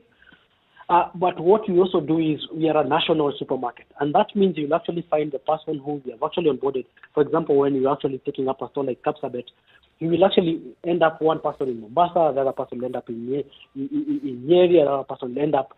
So what we actually, and we boulder and we're now bringing the new talent also within these other communities. What happens, we also growing the needs, because now the person who had rental houses and they never had someone, they now have someone to actually take them up. They have new consumption because the guy is going to come in the family. And that is how and why people need to actually bring in investors into the stores, because they come in with other people. Those guys now will no longer just eat the way normal way. Consumption starts increasing, and now the town starts growing. That's the whole bigger picture. I'll pick guys from Mombasa, and the guys will now come in, they'll be assimilated. I remember when we opened our Garissa store, which we shut down after the unfortunate attack on the Garissa University, which was opposite. Some of the guys from Garissa found themselves in Nakuru. There was one person who was actually a Ronangala. I remember getting someone in Kitengela. And you start becoming happy, because you know what? It's not just your norm.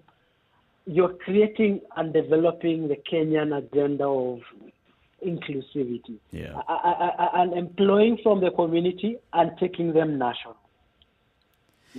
You've now going with this big brand, which is a very lovely brand, Naivas Food Market.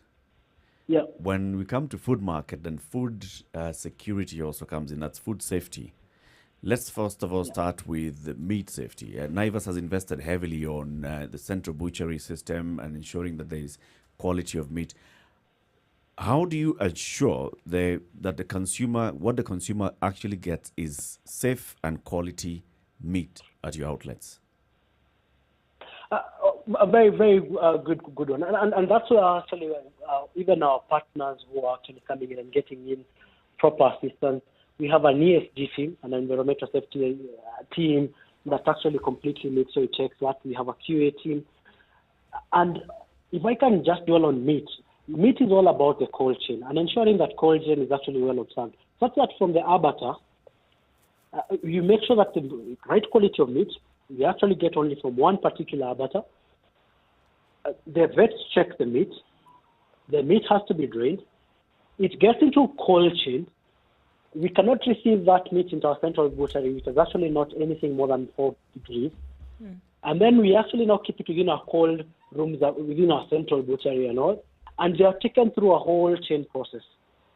And finally, they exit as parts. They distributed to our stores. Within our cold chain, you'll actually notice a very beautiful truck branded the Naivas Butchery, all with cold chain enabled. And in the store, we also have cold rooms, and we also display them in the cold chain. We believe by actually maintaining that cold chain, we are actually able to protect the customer. Because at the end of the day, we have to be the ones running with the agenda of giving people good meat. And also teaching guys what good meat is all about. In fact, the more the meat stays, and especially during the wet aging, it actually even becomes more tender. So it's much better, and we have to go to the forefront of that, making sure that you're not giving guys meat that has just been slaughtered day one. All what you're going to be giving is guys who are going to be eating muscles instead of proper meat.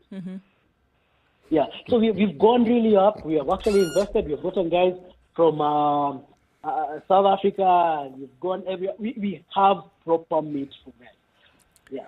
Willie, do I hear you to be saying that what I personally and others have believed for the longest time, that meat freshly slaughtered is actually the meat that you should eat? Are you saying that we have believed in a myth all this time? Kamisa, you guys just play muscles. If you go to the hotels that serve you 3K, 200 grams meat, they clearly tell you that 21 days aged. Basically, let's work backwards. But for chicken, has to be the most fresh. It has to be at least 2 days from the date of slaughter, max.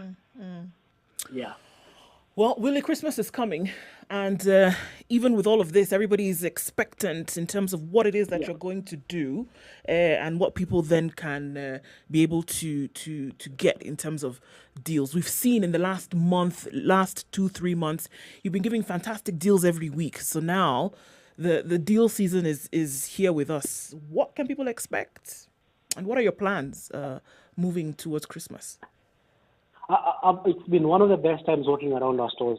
Anytime you actually walk around the stores and you actually see the shoppers, we have actually been having the promo. Chrissy, Bilawaris, Christina Naivas. Every day in every store, we have more than 350 girls taking 2,000, winning 2,000 bob plus and more. And above that, we also have a lot of offers. And you know, the smile that you actually see of someone just looking at the shopping and the kind of saving that you're actually giving during this particular time has been actually more than encouraging. It's a lot. We've been doing it quite heavy. You know, you're getting flat 85. We're reducing for you. Every week we've actually been having fat and oil of deal. Next week we also, like this week, I will already just check out the grapes. Grapes that go for 3 something, we are now selling them at 230. It's been really, really encouraging. In all the categories, we have serious offers. And what I tell everyone I actually meet is, anytime you go to the aisle, check out the orange stickers. All those orange stickers are actually offers. So there are some that meet the podium, there are some that don't meet the podium because we don't have as many podiums. So on the shelf, always make sure you check on those orange stickers. Right. The orange stickers give you serious savings. So and over and above that, of course, you have your points. Sure. Which there's been a problem with recently, Willie. But if we're going to look at Christmas now, will people be able to enjoy Christmas on a budget? Because people are going into the Christmas period. Unfortunately, with the difficult year that COVID has presented, everybody's going into Christmas on a budget, having less than you would like to during this festive period. Can you guarantee that people will still be able to enjoy their Christmas with less to spend? I assure you, we actually started the Christmas agenda in first week of November. Our mantra of Save Your Money is in there. We have offers on all key commodities, and more specific, check out even the Friday paper. We are going all out to make sure that Kenyans this time enjoy their Christmas. It's a tough time. FX issues, stockhouse supply issues by other challenges. We are working around the clock to just make sure things work for our customers, and to make sure that we are even absorbing some of those the price changes that are coming, because now, guys, the imports and all those things are kind of very expensive at the moment. The inputs for items locally manufactured, you'll actually notice, while other people are taking their prices up, we are making sure we are holding forte and staying down and keeping into our promise that Naivas will always save you money. The key headache when we actually come into the festive season is, please, we all work to just inform the market for them to actually shop early. Because there's a Kenyan way where by last minute now, that's when we'll definitely go in, because we will not allow, guys. What are people's if your employer doesn't pay you till a day before Christmas, Willie, what do people do? When you have money. Tujaribu lakini COVID is there, so we just, and we won't break any protocols for any extra shilling. Okay. Every day we are putting even our own staff on the front line, and we definitely going to protect them, and by protecting them, we are protecting the public. And so if anybody who has actually been paid early and all that, and that last minute one, if we can just shop early, the better. Yeah, that is what our main thing. So that everybody enjoys, and that's why we actually started our Christmas campaign very, very early. And also back to school. Immediately after Christmas, that particular week before 4th, just shop for your back to school then. No need of actually, we need to change tack slightly. That's very true. Willie, as we conclude this conversation, what is it that you'd like to tell your loyal customers and especially other areas which maybe they are hoping to see a Naivas food market opening soon? What is it that you'd like to say about your expansion, your business strategy going forward? I would like to say, by the way, the board is actually quite keen. We really want to promote the Kenyan agenda. We are actually looking after your interest. We want to make sure that we are in every street and corner in a profitable manner, and ensuring that at the end of the day, we are also making a change in the community. We are impacting the community in a positive way, such that we can have a Kenyan story, because we currently hold that flag of the Kenyan retailer who needs to tell that story to the end, that we actually survived a hard, crazy period, made the right calls and choices, and we are actually here for the long haul. We want to be the flag that guys will actually be proud of, the same way you actually feel when you see a KQ flight when you're in Cape Town or something, and you say, hey, guess what? That's ours. You know, that pride is actually what we definitely want to Willie, I've wondered, Naivas, where did this name come from? So, the history of Naivas has us starting off in Elbagon and then coming in and setting shop in Naivasha. So, yes, Naivasha, and so the keyword Naivas, and that's why we really own that town. So we actually have a very long name, Naivasha Self-Service Stores. We actually changed that name around 2008, and then we went to a purple branding. We came into Eastlands, and then we opened in South B. We decided, hey, we have to upgrade. So here you are. Yeah, we are now. We have a food market, you know. Now you're all that. It's been a journey. Guess what? Go to our theater store, and you feel proud of exactly what you actually have. So it's that bit that we have definitely grown from a small Kenyan brand all the way now that now we're actually having international investors on the night. Willie, thank you very much for speaking to us, and we wish you all the best. Like you said it yourself, you're the ones now who are carrying the Kenyan flag in the modern retail scene. So we've seen what has happened to the others, and no pressure, but please. Don't go anywhere. Don't go anywhere. I assure you we won't. By focusing on the customer and making sure every unit is profitable, we've not. We will definitely, we'll have this talk some years down the line, and we will be keeping the faith for the Kenyan flag. All right. No human and no brand is unlimited. That's indeed very true. Willie Kimani, Chief Commercial Officer, Naivas Limited. Asante sana and have a good day. Thank you very much. Asante. Thank you. Spice FM. It's getting hot in here. Oh, everybody steals. It's better a thief who brings something small back. And I say to myself, there's no better thief. A thief is a thief, period. All those bribes, how much they're getting per year, how much inconvenience they're causing, as much as you call it a small case, it's worth it to be convicted. The truth is, we are a tribal nation. Because if we were not tribal, and I want to go back to this, you cannot continue walking around with a mug which is clean outside and it's rotten inside. We have become a Fuliza country.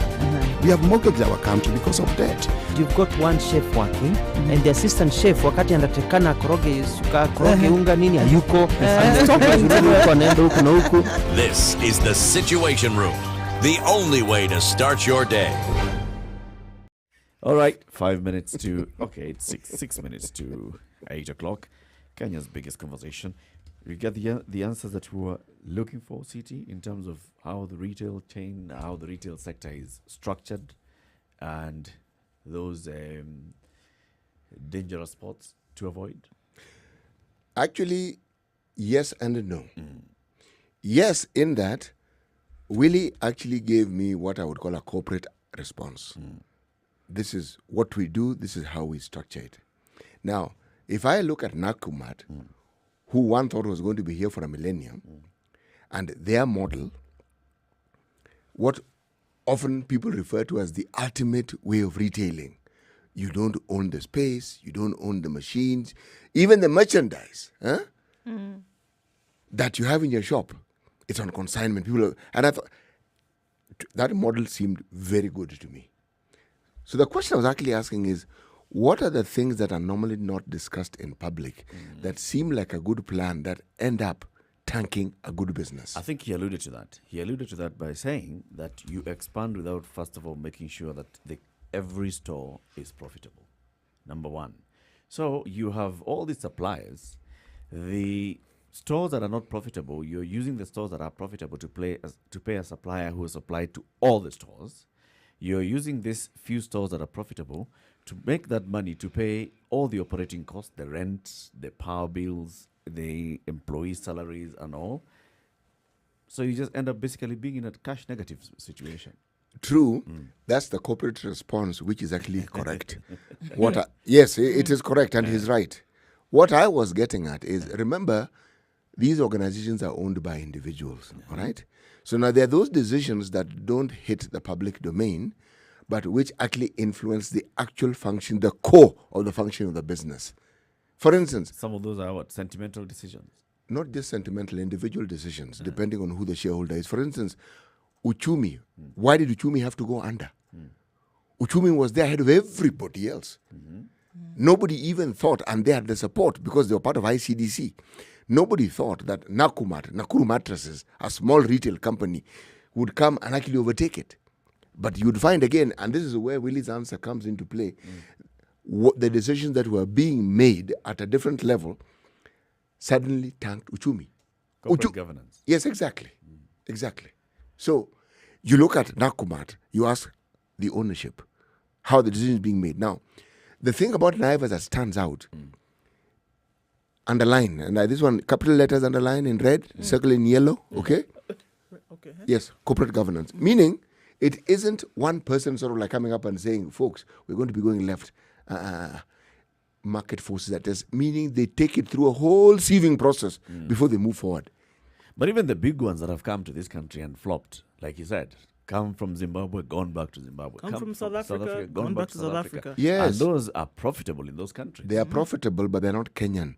The thing is, they come in because they've been successful. There is something very peculiar about the way Kenyans do their thing. So that thing is true, eh? It's absolutely true. It's absolutely true.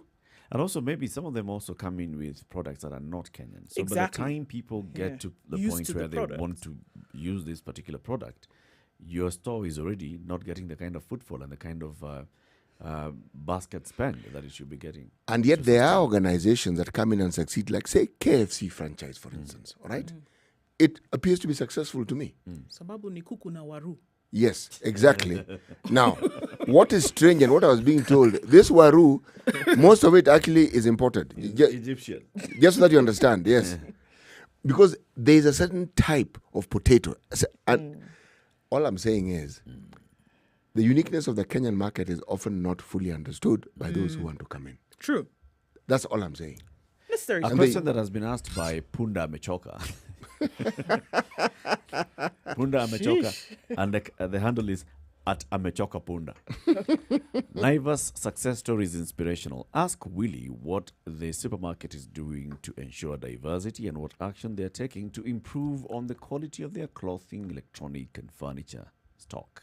Right now, I wouldn't think of Naivas when I want to buy any of those items. Very good question. We're actually going to post it on social media. The Naivas supermarket guys on social media are going to see this. They're going to pass it on to Willie Kimani, and Willie Kimani is going to respond to the Punda, which has chokered. So that it shouldn't choke us. So that it stops choking like this, going all over looking for electronics in one shop, clothing in another shop, yet it could go to this one store. Usually that's why people go to the mall. Because everything that he's referring to, you will not find it necessarily in one shop, but you'll find it in that space. Punda tafuta zebra. Zonke. Patane hapo katikati. Na Debra. Keep it right here. We'll have another conversation coming up in the next hour. So what is this that is happening? Kings and queens of political jabs.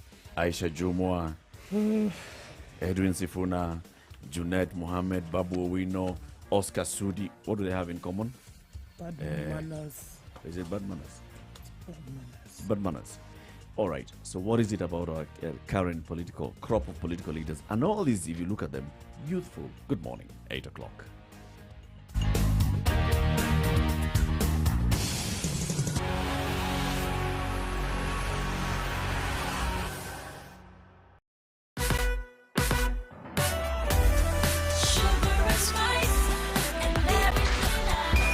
Oh 2.5 Spice FM, Kisumu. Okay, so on the way to Nairobi along Thika Road, that accident still having a problem. Eric says is Waitavia in that area, so you need to be very careful. City shuttle accident near Maradima Junction on Mombasa Road towards Mlolongo inbound, guys. This one you need to be very careful about as you approach that junction. It slowed down things quite some, and we have traffic tailing back all the way to the Panari Hotel this morning and even further along. We had no traffic, and then what happened? Okay, let's be careful. Even as the roads are getting close to empty and emptier every day, this one we have to be careful to make sure that we don't have any more accidents. Okay, Jogga Road is looking pretty good, getting to the CBD via the stadium roundabout, and then also going towards industrial area. Traffic is moving along swimmingly today. Spice of MKE, that's how you can get to us throughout today. That's on Twitter. Text us as well on 40127.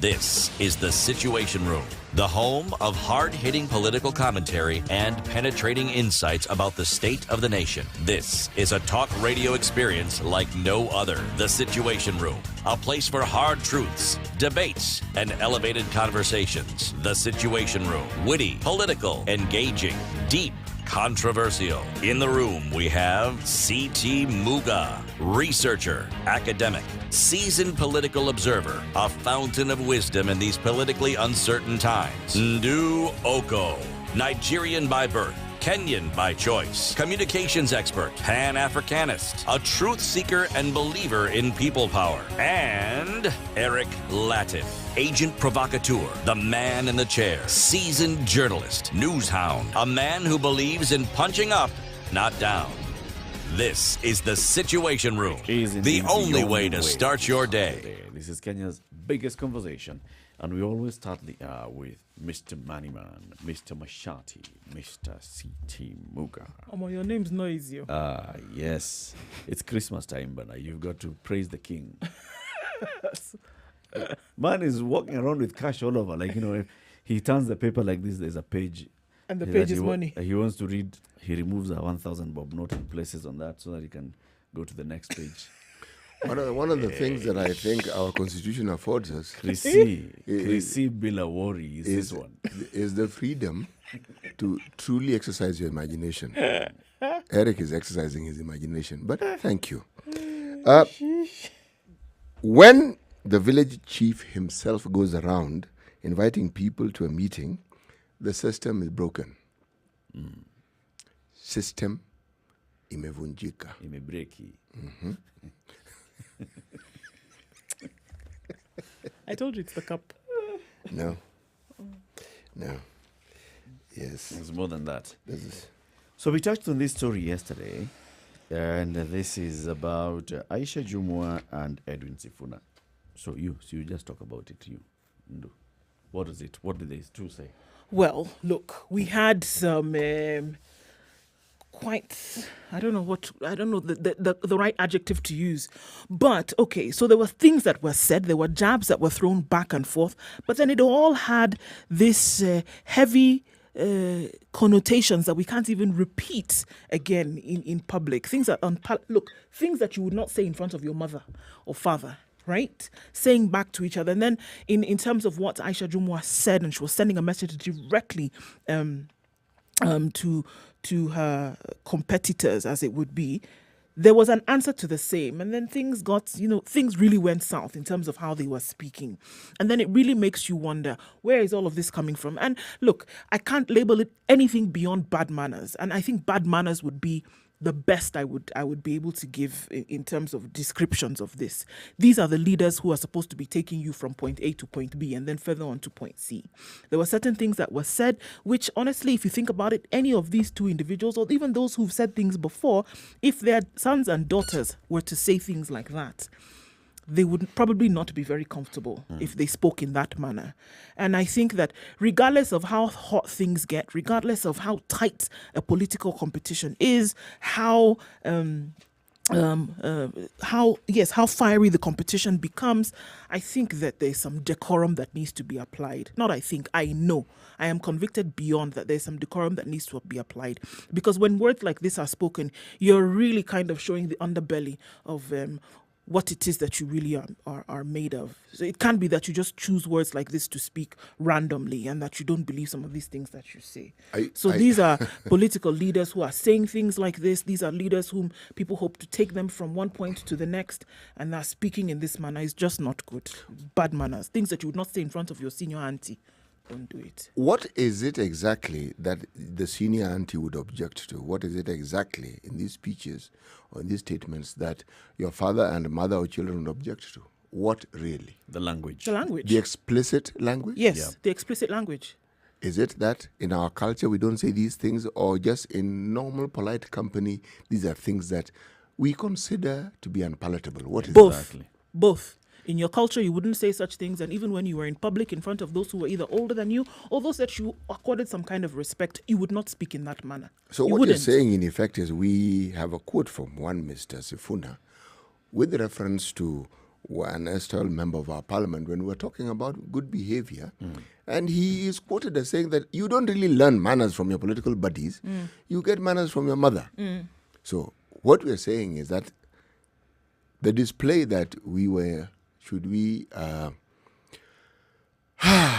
that we had to put up with have to do with what in Kenya we normally refer to as bad manners. Yes. Let me quote something that one columnist, one Mr. Mashara Gaido, had to say. It's actually fairly interesting and explicit. Out of their unbridled mouths come toxic words that are not just rude and primitive, but ultimately divide the people and incite hatred and violence. Right. And he's referring to this particular, he's using this particular weekend. Yes, and both, and he's referring to both the utterances that are attributed to these two individuals. But Aisha Jumwa and Edwin Sifuna. Specifically. Right. He quotes others who have been known in the past to say things that ordinarily one would shudder to even imagine than one would think, forget state. But there's something else he says. He says that, at the end of the day, let's pause for a second and consider. These people are but send-arounds for their masters. The reference that he refers to, essentially they have their owners. And they simply bark at the behest of those who plays or who pays the piper, who is them. And he says, really, and these people whom we elevate to these positions, be they the president, the deputy, Raila Odinga, anybody else, we get them there. We vote for them. We elect them. So essentially, this whole drama, it is us. It tells us who we actually are. So it's a reflection of who we are. Yes, there's no running away from it. We can say all we like, talk about our dislikes, but probably I would add something to this. It tells us about the self that we don't particularly like to talk about in public, but it is still us. When these two individuals were speaking at separate rallies over the weekend in the Msambweni by-election campaigns, they were speaking to a crowd. They were. And there's nobody in the crowd who walked away. In fact, people cheered, people were clapping, people were laughing. People were laughing when Aisha Jumwa said what she said. People were laughing when Edwin Sifuna said what he said. Edwin Sifuna, we've managed to get him on the line. He's joining us now on the phone. Edwin, good morning. Good morning, Eric. How are you? Welcome to the Situation Room. I'm well. How are you? Salama kabisa. Edwin is the ODM Secretary General. Are you in Msambweni? Yeah. We were just monitoring the polls opening this morning. Right. In many areas, there's a good turnout, and we continue to encourage people to show up to vote. All right.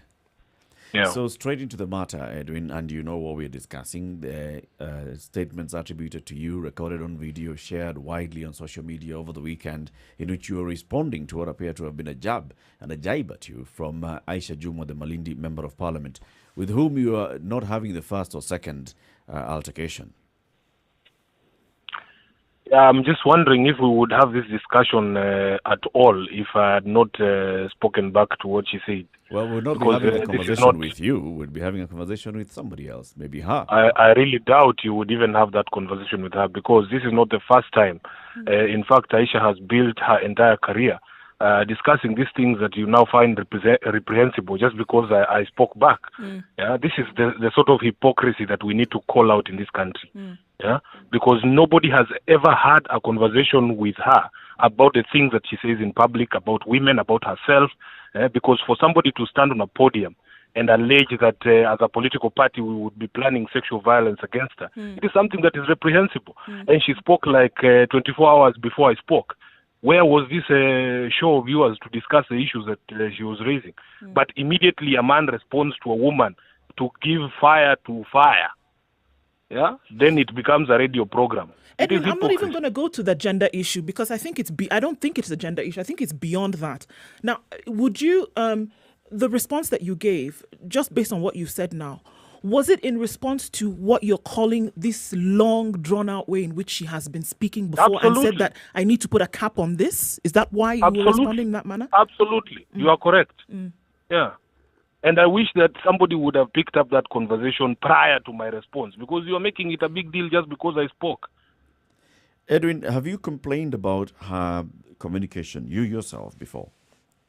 Well, not to you. Where am I supposed to complain? In any public forum? Did you use that public forum over the weekend? No, just a minute, Latif. Honorable Aisha has made it a habit to misbehave in public, including one time when she snatched a microphone from me. And in fact, she was celebrated. She was celebrated. Oh, this is a very brave woman. She went and ameonyesha Sifuna maneno. But immediately you serve back what it is that she's serving. It becomes a national discussion, and now I'm on a headline of a national paper. Is that necessarily a bad thing, Edwin? It is a bad thing. How because exactly? You make it sound like because you are drawing parallels now, me and her are supposed to be the same. We are not the same. Are we really drawing parallels, Edwin? Or are we just commenting on what has happened? If you look at the newspaper headline today, Latif, now we have been lumped together as if me and her are the same. We are not the same. Because this is what she is about. This is what she talks about every time that she gets an opportunity to speak in the public.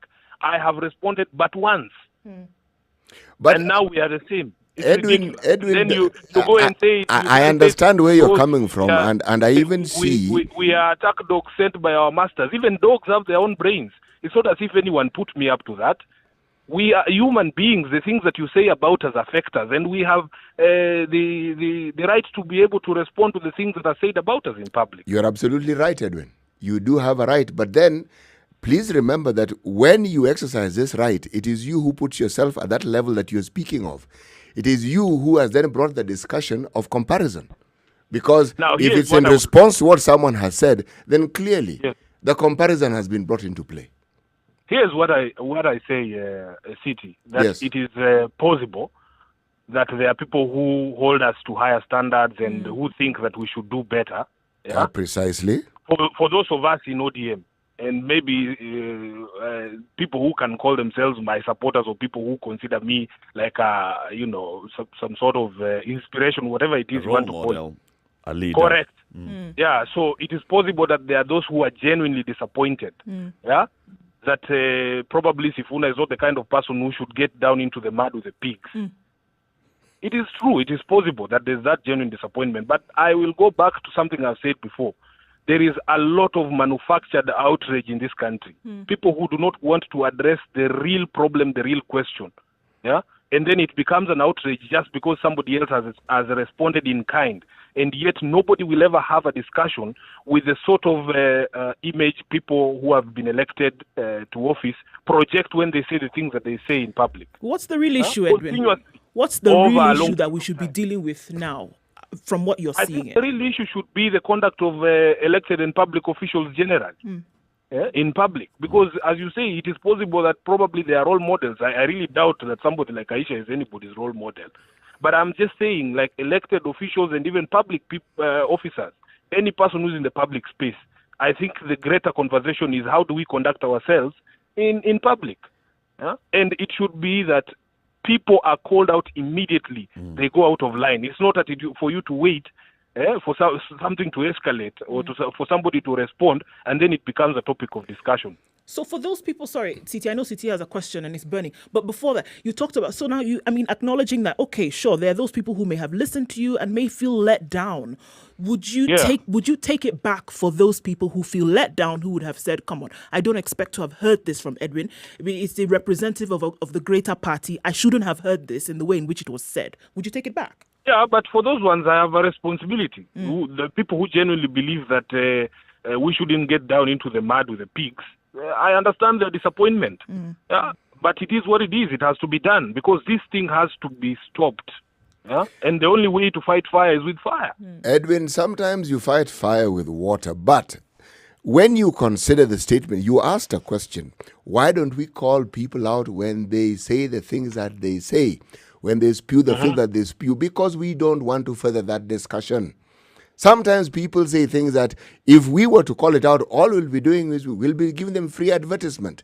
And we have no wish, none whatsoever to do that. However, when you, Edwin Sifuna, we happen to know you well, when you get into the mud, remember the mud was there, if I'm to use your analogy, and you get into the mud, then we have to discuss the reasons why you have gotten into this mud.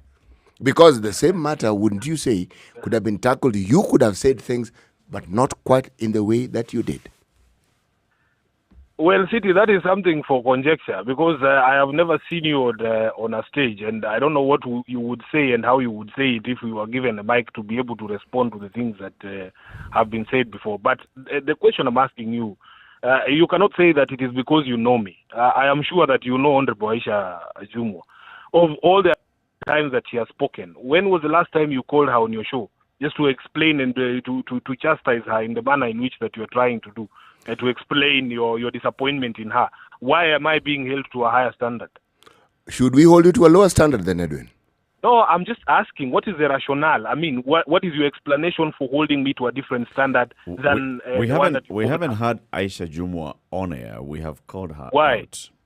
We have called her out when she's done this. We've called her. When have you ever done that, Eric? We are doing the same right now as we speak. We are doing the same. What Aisha Jumwa said is something that we are calling out. What Edwin Sifuna said is also something that we are calling out. And here's the thing. But do you want to acknowledge that it is only a discussion because I spoke back? No. If I hadn't said the things that I said, you would not be having this conversation where you now claim to be holding her to account. No. Because she's spoken 1,000 times, Eric. I've never seen anybody make an effort to call her out. Absolutely not the case. Now, here's a question that I want to ask. So, the honorable member of Malindi constituency speaks the way she's spoken. As a national leader of a national political party, the biggest opposition political party in the country, you come out and you feel that she's attacking those of your party and those that are campaigning against the side that she's campaigning for. Yes. When you come out to raise the issues that she's raising, do you believe that there could be any other way of raising out that issue, of calling her out, of saying this is not how a publicly elected official should be behaving, should be speaking in public? Do you believe that there's any other way of that? I personally don't believe there is any other way other than to answer her in the same forum that she spoke. Okay. And probably now we have incited a discussion. Now probably people will acknowledge that there's a problem with her, that the things that she says are not acceptable. Yeah. We actually agree with you, and we are saying that there's a problem with our leaders at the national level. As you've seen, the standard headline is not just quoting you or Aisha Jumwa, it's also looking at other members of parliament and what they've said before. It's also even going into the past, into previous members of parliament. But let's just stick with what you said, Edwin, which is with regards Eric, to... The only question I want you to answer me, and I will leave this entire debate, is would we have that headline if I had not said the things that I said? Because she had already said reprehensible things. It is only a discussion because somebody answered her. That is where the problem is. Because somebody Just tell me, amplified if her words as well. Would we have this discussion? Would you have that headline if I had not spoken back? Probably and probably not. But you amplified. This is the leader of a national political party amplifying a conversation that has happened. When you give it that prominence, then of course it becomes a national conversation because you're a national leader, Edwin. Edwin, you're not a member of your parliament. You are the Secretary General of a huge political party in the country. So you're not just a simple mwananchi. You're the spokesperson of the opposition party. Okay, then probably I need to reframe my question. All right. What is the problem as you understand it? Okay, problem number one. Or is it that we need to have a discussion about the conduct of public officials in this country? I think that's necessary too. Problem number one, we need to have the conversation about the conduct, both in public and in private, of our public officials and our national leadership. Good. Problem Good. number so two. When did, yes. Problem number two, let's come to specifically what you decided to do in your response, what you're calling responding to fire with fire. When you make statements that are, number one, body shaming, and number two, appearing to trivialize a big matter as rape or sexual violence, what does that make you? First of all, I did not trivialize something as heinous as sexual violence. I don't know. I'm only responsible for the things that I say, not how you understand it. I never ever. Kunajisi has one meaning, doesn't it? What other meaning does Kunajisi but I didn't have? glorify it. I didn't glorify it. But when you say we cannot Najisi somebody like this, if we wanted to, we could because pick he had other made people. the accusation that this is what we are planning to do against her. But Edwin, when you say we can Najisi other people, what does that mean? I didn't say we can Najisi other people. Where did I say that? We can choose other people if you we can wanted play to. it back. You can play it back and tell me where I said that. Please don't put words into my mouth. What did you I know say? what I said, Eric. What I know what I said. It is out there. What don't did you just say? interpret things the way that you want to interpret. First of all, I am a lawyer. What did you I say, know Edwin? that. Just a minute. I am a lawyer. I am a person who upholds the law. I abhor violence of any nature, and especially sexual violence, which is something that needs to be condemned in the strongest possible words. I wouldn't go out to glorify something like that. But I was responding to a specific allegation that we were making these plans to actually visit sexual violence on her. How else would I have said it? It was not a discussion about a wedding. The issues that we're raising, Edwin, is being clarified. You are clarifying them for us and explaining what it is that you meant. But you see, where the issue arises is that when statements are made, the implied meaning and the intended meaning don't really come out. That is normally left to the interpretation. And sometimes the interpretation against the background of what had previously been said, unfortunately in this particular instance, comes out as being negative. That really is what we're trying to say. That's why I'm saying I am only responsible for what I say, not how you interpret it. I know what I said. I was responding to a specific matter, something that she said specifically. So it is not fair for you to impute things into my statement that I did not say. You are right. It is not fair for us to impute, but the truth of the matter is that whenever a public figure and a leader of the sort of party that you are a leader of makes a statement, unfortunately, it's fair game for all sorts of interpretations. Look, I will say this, City, because we will go round and round. It shouldn't get to where it got, but I'm just saying that we need to have a society that holds people to account without waiting for something like this to happen. Then it just looks like it is hypocrisy. Yeah? Because I really wish that somebody, of the 1,000 times that he has spoken about Kiuno, about her prowess, you are talking about body shaming, he spoke about Atwoli's body, he has spoken about everyone. Described even my party leader's alleged prowess in bed, or lack thereof. When was there a discussion like this on national radio about the things that she said? Why is it becoming an issue just now? That is the question that I would really like to be answered. Because I have never encountered a response from the leader of a national party such as ODM, such as yourself, to such a thing. I have never come across it, Edwin. You've asked a question and I'm answering you. When you have the position such as the one that you have, it also comes with a lot of responsibility. That's really what we're trying to say. And utterances, Would you say, even if it's a would you political say- response, unfortunately, there are consequences that will arise from it. This is really what Can we're I trying to ask say. a question, City? Is Please the do. position that I hold a higher office than an elected member of parliament? You do. Is it higher than an elected member of It parliament? is. I'm asking, It how is. so? How Because so? all the people who are members of parliament within your party, at some point or the other, have to come to you for some guidance or the other. They are not the national secretary generals of their party. You are. Let us be fair. Let us be fair. Let us be fair. Let us be fair, because the responsibility on an elected official is actually even a legal responsibility. Eh? You cannot claim that she has a lesser profile than that I do, and that her platform is not something that should be used in the manner that she's using it. Yeah, I have acknowledged that it is possible that there's people who feel let down because they know me and they know the kind of person that I am. Sure. That probably they don't expect this from me. Okay. Yeah. So Edwin, That one here's is an acknowledged. I opportunity. don't know what it is that you want from me. Okay, here's an opportunity. So I mean, look, because for sure there were murmurings and there were rumblings back and forth. Okay, so does he really think this? Is this how he thinks about what should happen? So now there are those who have that in their mind. You want to set the record straight that that's not what you really think, and that you were just responding to something that she said. Yeah, I think I've been in the public space now for some time, and if it were that this is who I am, this is the first time that I am having this conversation. Probably it would have come out before, surely. Yeah, I think the public knows who I am, and they know the circumstances under which the statement was made. I abhor violence. I would never advocate for sexual violence against anyone. It is a specific incident in a specific set of circumstances, and that is not who Sifuna is. I have spoken in public 1,000 times. When was the last time? If this was something that I did regularly, every time, then you would ask me the question that you're asking. Let me ask you now, moving forward, Edwin, what is it, how would you advise that the country handles such kind of leaders like you're saying? Aisha Jumo is not her first time. There are other leaders probably that you would list if we asked you to list. How would you say that we need to handle this? Because even you agree that this is not the right way for a public official, for an elected leader to behave publicly. So what is it that we can do?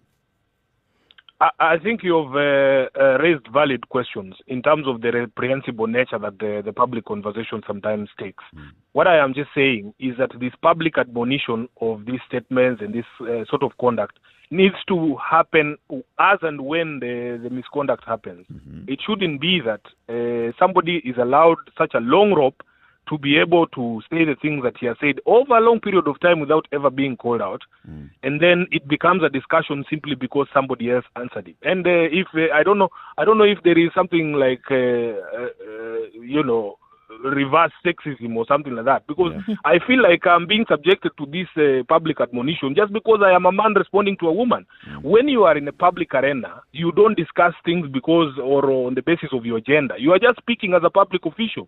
You should be able to be answered as a public official. I don't think that this attempts to say, oh, it is men against women, or I don't know why the gender question is coming in. Actually, let's even move away from this particular one. Let's just look at behavior of public officers. Remember the last time when we hosted you on the show, we were talking about the allegations that Babu Owino was facing at the point and the court case. And we even got to a point where we have actually a clip that we keep playing on our show where you say you are not taught manners by your party, you're taught manners by your mother. Manners are something that you pick from your mother. But now that we have a mother party, sort of, political leaders get into sort of a political party, do you think there's something that, other organs of government, of governance, for example, political parties, can do to ensure that their members represent something? We're talking about BBR has brought out issues about our ethics and losing our moral code. Is there something that maybe political parties or political leadership can do to ensure that we steer the ship back on course? I think from the perspective of a political party, the political parties do not have the wherewithal to rein in the elected officials or their members. in terms of the tools that are required. We have made several proposals as political party leaders to be able to deal with some of these issues. But there exists Chapter 6 of the Constitution. Yeah. There exists the Leadership and Integrity Act. It is upon the EACC to be able to enforce Chapter 6 in terms of the conduct of public officials and especially the elected members. The reason why this has gone on, and specifically on the issue of Aisha, is that she has realized that there is no sanction. There is absolutely no responsibility to the things that she said. She has repeatedly castigated and spoken ill of very senior leaders and officials and political figures in this country. When have you ever heard that there is consequence? Yeah. So I think we need to hold out the institutions that are there to be able to rein in some of these things. Some of us have been the subject of so much ridicule over a period of time. We wonder where these institutions are. Yeah? I was surprised somebody like Moses Kuria has the moral authority to speak out against something that I said. It's ridiculous. Many other political leaders. Edwin, we thank you very much for speaking to us this morning. We're going to let you go. I'm sure you're monitoring what's happening in Msambweni. You're down on the ground. Paul's open on time as far as you're concerned? Yeah, Paul's open on time. I can see from the few stations that I've visited already that the turnout is going to be good. At the end of the day, really, it is up to the people of Msambweni to, decide who best represents them and who best can lead them here. The rest of us are not even from here. Right. Yeah. Asante sana, Edwin. Super. Thank you for your time, Edwin. Thank you. Thank you. And for the three of you in studio. Yeah, because I know you are part of that group who may feel disappointment. Don't worry. That's not who I am. Thanks, Edwin. Thanks, Edwin. That's another way of putting out an apology. Okay. We'll take it. It is received with thanks, Edwin. Thank you. Asante.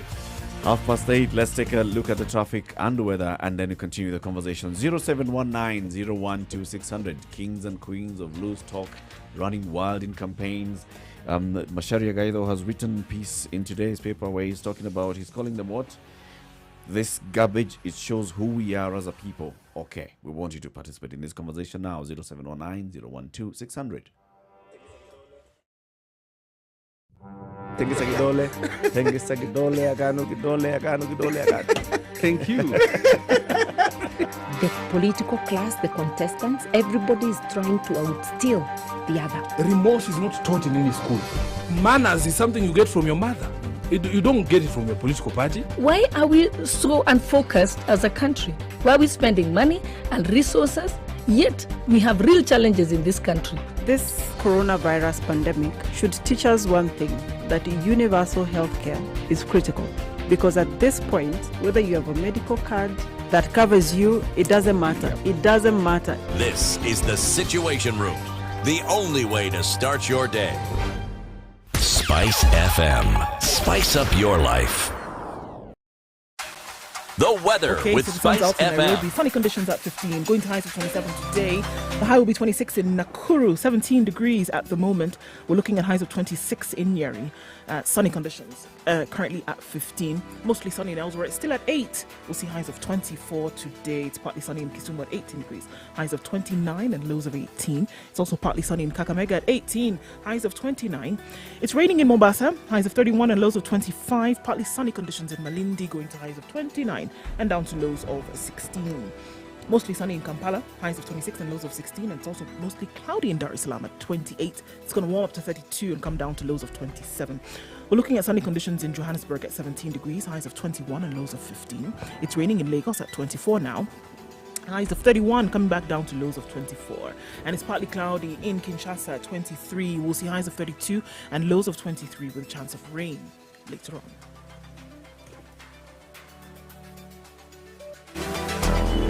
Traffic. So still that situation inbound on Kisumu today into the city centre. It's slow because of that accident that took place right there, but should open up with no problems. Inbound on Mombasa Road as well, we still see the problem right around the Imara Daima junction, and that means that traffic is snaking all the way back. But it's moving now as that accident has been cleared away. Outbound looks great, as it does on Langata Road as well as Ngong Road. Bagathi Way still has a bit of a hiccup because of construction taking place there, but not too bad. Nowhere do we see bumper-to-bumper traffic as such, except for the Eastern Bypass. But that shouldn't take us too long to get out of it. All right? Spice FMKE on Twitter. That's how you can get to us. Or text 40127. Welcome to Spice FM, the best exclusive radio station bringing you the best mix of the best music ever. Mature, intelligent talk every morning. Spice up yourself.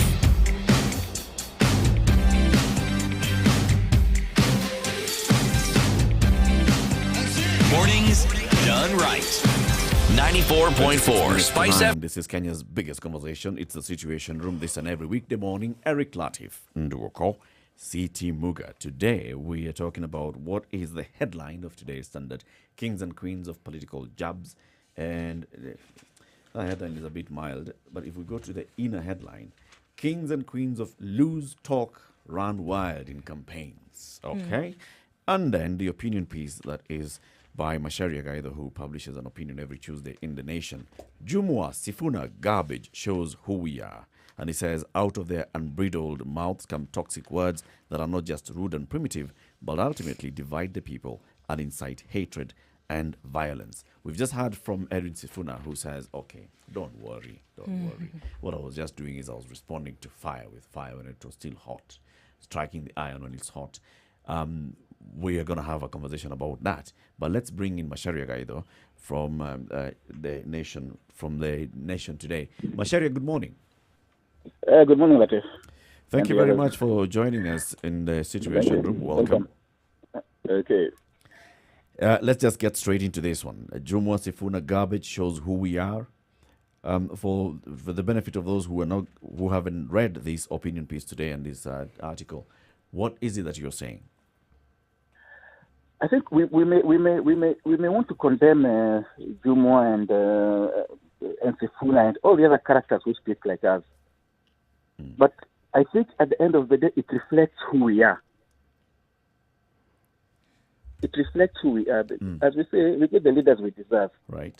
Those people are in those positions because we gave them those positions of authority. And we are not the same way we decided to trash Chapter 6 of the Constitution on the ethical conduct of leaders. It is the same way we elect people who are absolutely incorrigible. You know, the Sonkos, the Waititos, and so many others. And then we shouldn't be surprised when they misbehave. In fact, to the people on the ground, on the days when they were speaking this way, none of them reacted as if they felt like the leaders were misbehaving. In fact, they were actually cheering them. You did not see anybody protesting. They were actually cheering them. Yes, it's only people who are in other areas who would condemn them. And if the same person came and spoke at a meeting where you are, then you also don't raise the same voice. So what if we say that this is a reflection of who we are, then why don't we all behave this way in public? Or do we? Because not all of us have loud mouths. but we are quite happy to elect some characters with their loud mouth to speak for us. Also, are you saying, Macharia, that these sentiments that come out in the open are just vocalized thoughts of the majority of Kenyans? Yes. It is the same way when we talk about, let's say, like corruption. Yeah. We will elect guys who we know are corrupt. And then we complain about corruption. So essentially what you're saying, Macharia, is that we elect people who are corrupt. We actually expect them to be corrupt. But because we are good at being hypocritical, we will claim in public that we condemn corruption, and yet really it's the opportunity to be corrupt that we lament, that we haven't been given that opportunity to do precisely what the others are doing. We don't condemn corruption. We only condemn corruption when it is done by the guys who are not sharing with us or guys who we think are not part of us. So in that case then, can we say that we're all along hypocritical, even when we're Yeah. saying we have Chapter 6 of the Constitution, which we have never really pushed for it to be fully implemented. Even the laws that are written to support Chapter 6. Absolutely. There's this very common phrase which comes up at election time when maybe a certain candidate is being accused of corruption. And what do we say? Hata kama ni mwizi ni wetu. Yeah. Yes. As simple as that. So by the same token, what you're saying is that what we see in the political arena or, well, the activity that probably has brought this debate or this discussion, it is something that you're saying the public actually expects from people who are the political leaders. Those are the standards we have set by the type of characters we bestow high office on. Like today, I get very surprised when I see all those characters who voted for Uhuru and Ruto, Jubilee, Tano Tena, the guys who used to go around singing Tano Tena, and all those things, suddenly start complaining about Uhuru not delivering or Uhuru running a corrupt regime, or Uhuru this, Uhuru that. Where were they when everybody else was telling them you're electing the wrong guys? They were saying, no, Tano Tena. Well, you can look back and say, I mean, that's the benefit of hindsight. At that point, maybe they were giving the people the benefit of the doubt. At that point, they were expecting, they had the best hopes and wishes and expectations of the people. Let me tell you, we did not even read those manifestos. We did not even read those manifestos about what they're going to do for us. Yeah. All we said is that this is our guy.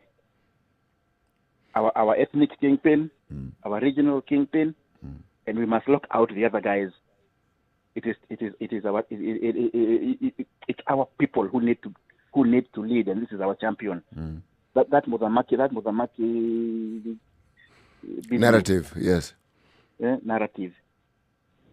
And now the same guys who yelled Mozambique, who sang Mozambique, now are the guys complaining. And sometimes, wouldn't you say, They are responsible for the shape we are in. Some of them actually are also part of it, and they just find themselves in the wrong side of that of that ship. Probably what they expected and anticipated. Ruto's guys complaining about the Uhuru guys being corrupt. Oh dear. But is this not how it is? Our political scenario has evolved so that people feel no shame, have no shame in changing sides and uttering the complete opposite of what they uttered in a time not so long gone by. You know, today if Aisha Jumwa went back to ODM, her party, she would be welcomed with open arms. Completely. Nobody will think that they're the same guys who are hurling insults at each other. We saw the way ODM fought Waiguru over the NYS scandal. Yes. Today she's in bed with them, and nobody wants to remember that there still are pending issues there. So then how do we save this country, Masharia? It is until we reset ourselves. Not through BBI or through any laws, but until somehow we reset ourselves as Kenyans and start thinking of a moral-based life and a moral leadership, and electing the right people, irrespective of tribe or clan or religion or anything else. Masharia, should the call-out that we've seen... Then we will get somewhere, yeah? The call-out that we saw, I mean, a lot of the call-out came on social media, right? Yeah. Even looking away from those crowds who seem to have, endorsed whatever it is that was being said, a lot of the call-out that we saw, this is terrible, it should not happen in this manner, was on social media. Should that call-out continue, or is it hypocritical in your opinion? I wish it was genuine. But are people responding because they are genuinely upset, appalled, or because they belong to a certain side of the political divide? They're advancing the same divisions politically. Yeah. That is what we lost a golden opportunity in 2002 the early days of the Kibaki regime to reset ourselves. But somewhere along the way, we went back to the same old thing. And we are still stuck there. That's very true. And even when we talk about the 2022 elections, we are not talking about the issues and the policies and the platforms that could take this country to the next level. We're not talking about BBI. We're not talking about the issues. It's about Raila versus Ruto. Their platforms are identical, by the way. There are those that actually, now that you bring that up, there are those that accuse the media of the ones that is perpetrating this, that the one that's propagating this kind of narrative. Everything, like now Msambweni is a big test for Raila Ruto. BBI is a big test for Raila Ruto. Is it the media that is playing that role of shaping this conversation to be between these two individuals? Let me put it this way. We can do more towards helping frame the issues, towards helping bring the policy alternatives and so on to the front of the debate. But the thing is that at the end of the day, we're talking about two characters in a struggle for power. Right. And that is all the voters are saying. So this is a reflection of what the voters are feeling. Yeah. All right. It's depressing, but that's the way it is. Macharia, thank you very much for taking our call this morning. Thank you very much. My pleasure. Asante sana. Thank you, Macharia. Thank you so much. Okay, thank you. 0719-012-600. Time for you now to join this conversation on 0719-012-600. Also, your comments on social media, Spice FM KE on YouTube, on Facebook and Twitter. Julia Kagitogo says, in psychology it said, there is no slip of the tongue. Whatever is said is meant. Savatia says, it's just basically quoting what Edwin Sifuna was saying. This is reverse sexism, because what Sifuna is when Sifuna is speaking back to what a woman has said, now it's being looked at as, oh, he's responding to the woman. So let's just go straight to the phone lines. Very many calls coming in. Ed Gitonga in Nyeri, good morning. Morning to you guys. How are you doing? Very well. Fine, thank you, Ed. Now, I'm going to give you a broad spectrum antibiotic kind of comment. And here's the thing. I partly agree with Sifuna. In the sense that, you see, like that Dolly Parton song, my mistakes are no worse than you because I'm a woman, but now turn it the other way around. Okay. In the sense that, we have women reps, and I'm going to be more specific. For example, we have the Laikipia women rep, Kate Warogoro. Yep. She's also one who speaks like, I don't know, I don't want to describe any other way, but she speaks in an unlearned way. Okay. Yes. Now, there was some antics by, I think, Omanga or something, who was saying we live in unrest in Parliament, right? No, let me be quite honest, okay? It was just played on the airwaves, but nothing happened. But when the folks like Moses Kuria did their own antics with the mouth, it became widespread. Now, that is one thing. Two, Aisha Jumu this is not the first time that she's talked. Actually, when Aisha Juma speaks in a certain rally, if she speaks in a polite way, that is the eureka moment. That is the eureka moment. And I gotta be honest, there has to be some fracas. So what should we do then as we go into this? How can we tame these loose political tongues? Okay, I'm gonna tell you, there's a certain trend in certain people, okay? And at times we have to look at where that person has come from. Now, the likes of Babu Owino. Babu Owino, upon rising to political power right now, but he started from fracas, UN. Kurusha Tiagas Nanini. Honestly, you cannot teach an old dog new tricks. Now, this is not the time to tell someone like Babu Owino baba awacha fracas, yet he knows hizo fracas ndio zilifanya It has apate hiyo kiti benefited sahi. him. All right, Ed, Yeah. I've got to take other callers now. Thank you very much for your Good day. contribution. Good day. Stanley in Equator. Stanley, good morning. Good morning. You know, the Equator cuts around the whole world. So where are you on this Equator?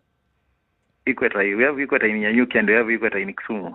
Okay. So where are you? Which one are you? I'm in Kisumu. Okay. I'm in Kisumu. Sawa. Yes. How do we tame the political tongues, lose political tongues? Let's do this. I think this political tongue comes with who is your boss. Especially if you see the likes of Baba Owino. If you see Baba around, if you see Uhuru around, they are talking what they want. You have to dance the tune at the end of the day. If you can recall the TB and the Tiara, they came up during the 2017 elections. And our president and the deputy and the Baba, they are okay with that. So at the end of the day, I don't think there is nothing much as voters, what we can do as voters. Right. Maybe we dance. We can also join them and dance. So we just join their dance. Maybe we can just agree with them and then dance the tune. At the end of the day, if we say Tiara, you are going to answer them. Wow. Thank you for your views, Stanley. Thank you. Jimmy in Malindi, good morning. Good morning, too. How are you? Very well. Morning. Fine, thank you. First of all, I'd like to start with the word shame. It's a big shame. Right. If a leader knows that you get manners not from a political party but from your mother, right, then please, leaders, stop shaming your mothers. Because you cannot be so ignorant to know such a thing, and then because somebody else has made a mistake, then you also come and make the same mistake. Then it means your mother did not teach you manners. Because if your mother taught you manners, there is no way I can repeat the same. I can only condemn it. Let me come back to what I was taking the other time here. Ethics and Anti-Corruption Commission. This is the worst. The one that has failed Kenyans. A commission, leave alone. Parliament is number one, which has failed Kenyans. Number two, a commission that has failed Kenyans is Ethics and Anti-Corruption Commission. Right. The person who is there, he should take stand and know that he is quietly responsible of the ethics part of all these politicians who are talking nonsense. We hear you. We hear you, Jimmy. Jimmy, I've got to cut you, Jimmy, because I want to take other callers as well. Please, let me just finish, please, for today. If I am, look, do you know why these people are talking all this they are talking? As long as you know that you are on the presidential side, we can only tame this out by changing the clause of the Constitution on the power of mercy. Because some people will be uttering whatever they want, and these utterances are the ones which bring political violence. Okay. And they're uttering this because they know they have got a power mercy from the president. Because the Constitution says that on 133, it says, on the petition of any person, the president may exercise the power of mercy in accordance with the advice of the advisory committee established under clause 2 by granting a free or conditional pardon to a person convicted of an offense. But we haven't seen this happen yet in the case of hate speech or such other behavior. But I can talk anyhow I want. If I'll be taken to court, I will just write a petition, and then for that petition, the president will have power of mercy, and then kick me out. Look Thank at what Thank you, Jimmy. says. Thank you. Thank you. Okay, please read that. Read that part of the Constitution. Read it. Asante. Read it by yourself, Kenyans. 133. Thank you. Barasa Inutawala, good morning. Good morning, guys. How are you? Salama kabisa. You're touching on a very painful subject. Simply because sometimes we watch news with our kids. Right. But my question is this: how did we, the rest of the country, know of what Aisha Jumwa said or the response from Sifuna? It is you guys in the media. It was shared on social media. No, it was on TV. We watched it on TV, on news. So the question is it possible for you guys to be the moral police, since we know the politicians will not do it, so that anything that is not acceptable is not aired? These people will stop doing it to some extent. Will they? Because... Will they? They were in groups. They were amongst thousands of people when they said these things. Aisha Jumwa spoke. Hold on. Aisha Jumwa spoke when Governor Salim Mvurya was handing out bursary checks. Thousands of people in that area when these things were spoken. Even before it got to media, there were people there who were influenced. Would it really help if it didn't come out on the screens? Those people who heard it firsthand, would it not have influenced them at all? City, you've stayed at the coast. This is Ndu. No, I know it's Undu. I'm addressing City Muga. You've stayed at the coast. Yes, I have. Vulgarity is on the lips of guys at the coast, and they do not take offense. That's why if you look at most of Aisha Juma's outrageous utterances are normally done at the coast. And we, up country, really get offended because there are some things we cannot verbalize. So what I'm saying is we have to have a multi-pronged attack on this, because after this discussion, things will go back to normal. So if it wasn't on the media, Barasa, if it wasn't on the media, but the people on the ground, they listened, I mean, they are the audience, the primary audience of these conversations, have no issue with it, then how do we deal with it? Yeah, that's what I'm saying. At the coast, the vulgarity is never taken as an offense, but for us it is. So the other leaders who have said these things have not only said them at the coast. You have seen you've seen the other leaders who have been quoted across the country. It's not just statements made when a leader is at the coast. Statements have been made when a leader is in Western Kenya, in Nyanza, the middle of Parliament, inside the Houses of Parliament. And since it's becoming acceptable to have bad manners, my view is we need to have a more strong approach where we do not publicize any bad manners. Then I have a question, a legal question. You guys can research and help us.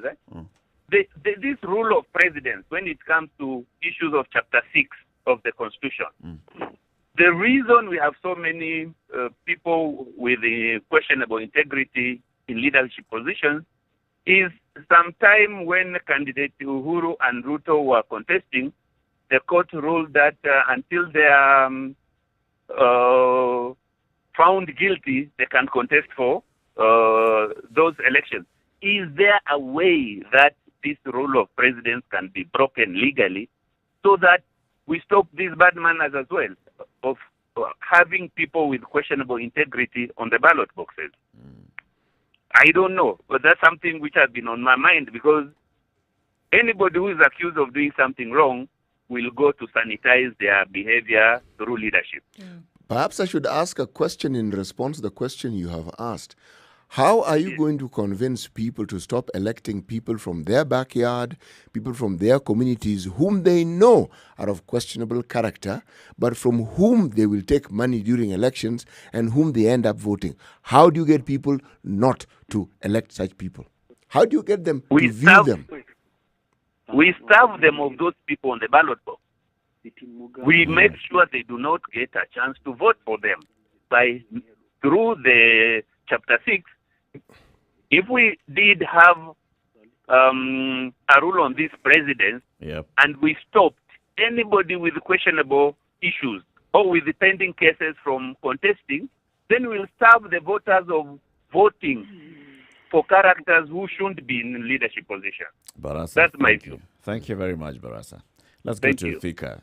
Amos has been on the line. Amos, we thank you very much for holding on. How are you today, Amos?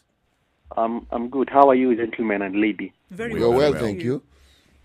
My name is Amos. I'm in campus right now. I'm in my 4th year.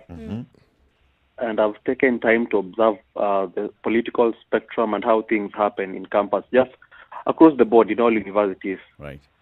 And this problem roots back to from the day the likes of Babu Owino began. You see, when the Babu Owino, I'll say, rage began, when his popularity grew, he never grew as a political leader who was maybe elected on basis of what he could do, but rather he was elected on his utterances, and this is what is cropping up in most universities nowadays. During elections, this is what happens, and these are the people who graduate and end up vying for political seats in our national politics. And you see, Kenyans have embraced this style of, now, if I speak harshly about my opponent and he turns it back on me, then that's how I get a win. That's how so the harsher the utterances, the more the points. And largely the law has failed us, because if these utterances can be made in front of even the president, in front of very senior leaders like the opposition leader, then we have a long way to go. And we have commissions here. We have NCIC, yeah. It just tells of how loose, or should I say how broke of a nation we are, that even these independent commissions cannot get hold of these people. Then what are they there for? Thank you, Amos. Yeah. All right, asante. This conversation continues. It's now 9 o'clock. Good morning.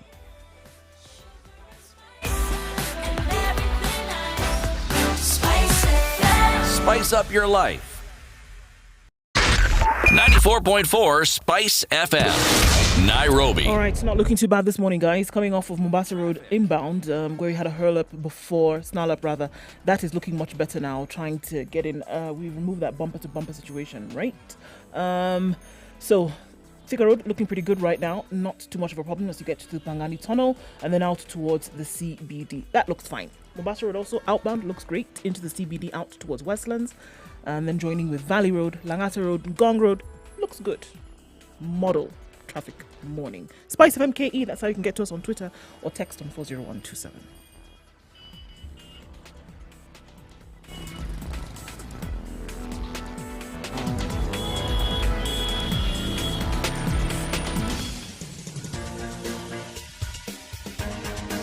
This is The Situation Room, the home of hard-hitting political commentary and penetrating insights about the state of the nation. This is a talk radio experience like no other. The Situation Room, a place for hard truths, debates, and elevated conversations. The Situation Room, witty, political, engaging, deep, controversial. In the room, we have C.T. Muga, researcher, academic, seasoned political observer, a fountain of wisdom in these politically uncertain times. Ndu Oko, Nigerian by birth, Kenyan by choice, communications expert, Pan-Africanist, a truth seeker and believer in people power, and Eric Latin, agent provocateur, the man in the chair, seasoned journalist, news hound, a man who believes in punching up, not down.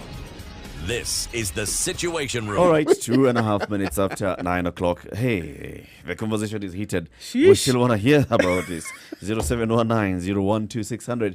So what is it? Is it about us? Is it about us as a society? Is it just like Amos was saying? I mean, look at how these leaders are rising in university. Anyway, before we get to all that, CT, just flip the note and get today's proverb. When the village chief himself goes around inviting people to a meeting, the system is broken. It's the system. Yes. And when people make blanket statements about an entire region and say people at the coast normally talk in this manner, it is not true. It's not true? Not entirely true. Such statements are never true. It's not expected. Of course. Look, it's not everybody. When we say leaders have failed us, we don't mean it's that not every all single leaders leader have failed. All right? But it's on a balance of probability. Then we should say it's on a balance of probability. Because there are people who will, yes, talk with profanities as a matter of course. Sure, but in conversation, CT, nobody's going to say in the balance of probability. 50 out of every person at the coast will speak this way. Maybe we should. Because you are then talking about people who, again, anecdotally speaking, are considered some of the politest people we have in the country. Does that argument hold sway then? You see? Does it hold sway? For the audience that was listening, for example, to what Aisha Juma may have said, right? For those who are listening, they would have expected her to speak in this manner. And when she has spoken in the past, to say some of the things that she said, can we really say, by virtue of the fact that her audience is from the coast and that she is from the coast, that anything that would have come out of her mouth, it's not so bad? No, they would expect by her to virtue speak of that the way. fact that she is Aisha Juma, it's like saying that someone like this gentleman who comes from Gatundu South, all right?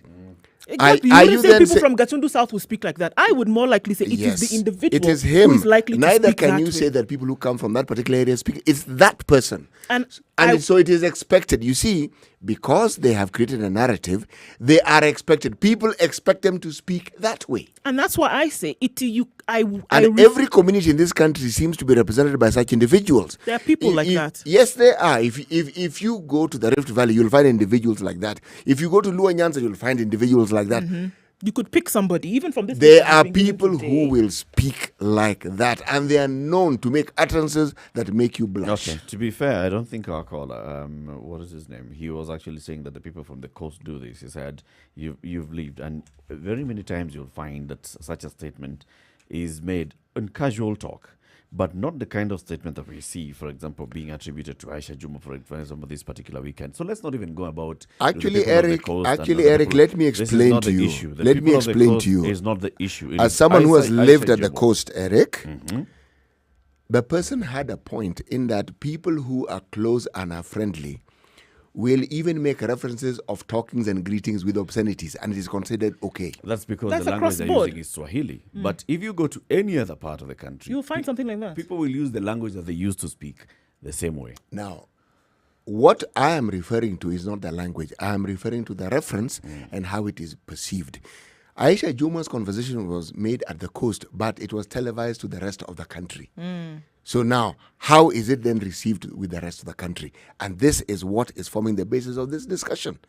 If it was simply among a group of people who come from a constituency, it would be no news. You see? It's her talking to people who understand she is expected to speak that way. Yes. So Edwin Sifuna does not come from anywhere near Kwale County. Not even by the widest stretch of anyone's imagination, he doesn't. He spoke in Kwale. Precisely. Okay? And that's a conversation that we're having. Leaders who use the platform that they have, who use the opportunity that they've been given by people to come and address them, then misusing that particular platform. Like Edwin Sifuna was saying, it's not the first time that we've seen Aisha Juma utter such statements. Yes, it's not. Indeed, it's not the first time. And it won't be the last, probably. We hope that it will be the last time, but maybe it will not be. We have seen them, talk about this. The Standard has actually put in all these leaders and saying what they've said before and the kind of utterances they've made. We have Johnson Mudama, who was the Machakos senator before. We have Keito Aruguru, like Kipia woman rep, and our friend Eddie mentioned him. We have Aden Duale of Garissa, Gladys Wanga, Homo Bay woman rep, Joanna Ngeno, the MP for Emurua Dikir, Millie Othiambo, Suba North MP, the Nairobi governor, Mike Movisonko, who's even gone ahead to record conversations, and clips are shared on social media, him describing the president, him describing the NMS boss, General Badi, and all of these kind of things.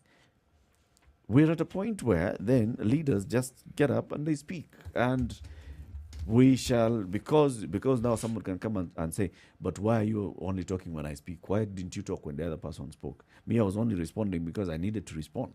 It's not that you responded, it's the manner in which you responded. And I think that's what we're looking at in terms of the importance of all of this. But I still have a problem when you then say, because again, just like you said, there are individuals who choose to speak in a certain manner. And when you meet these individuals one-on-one, it's not the stuff that falls out of their mouth. So you're saying they're playing to the gallery?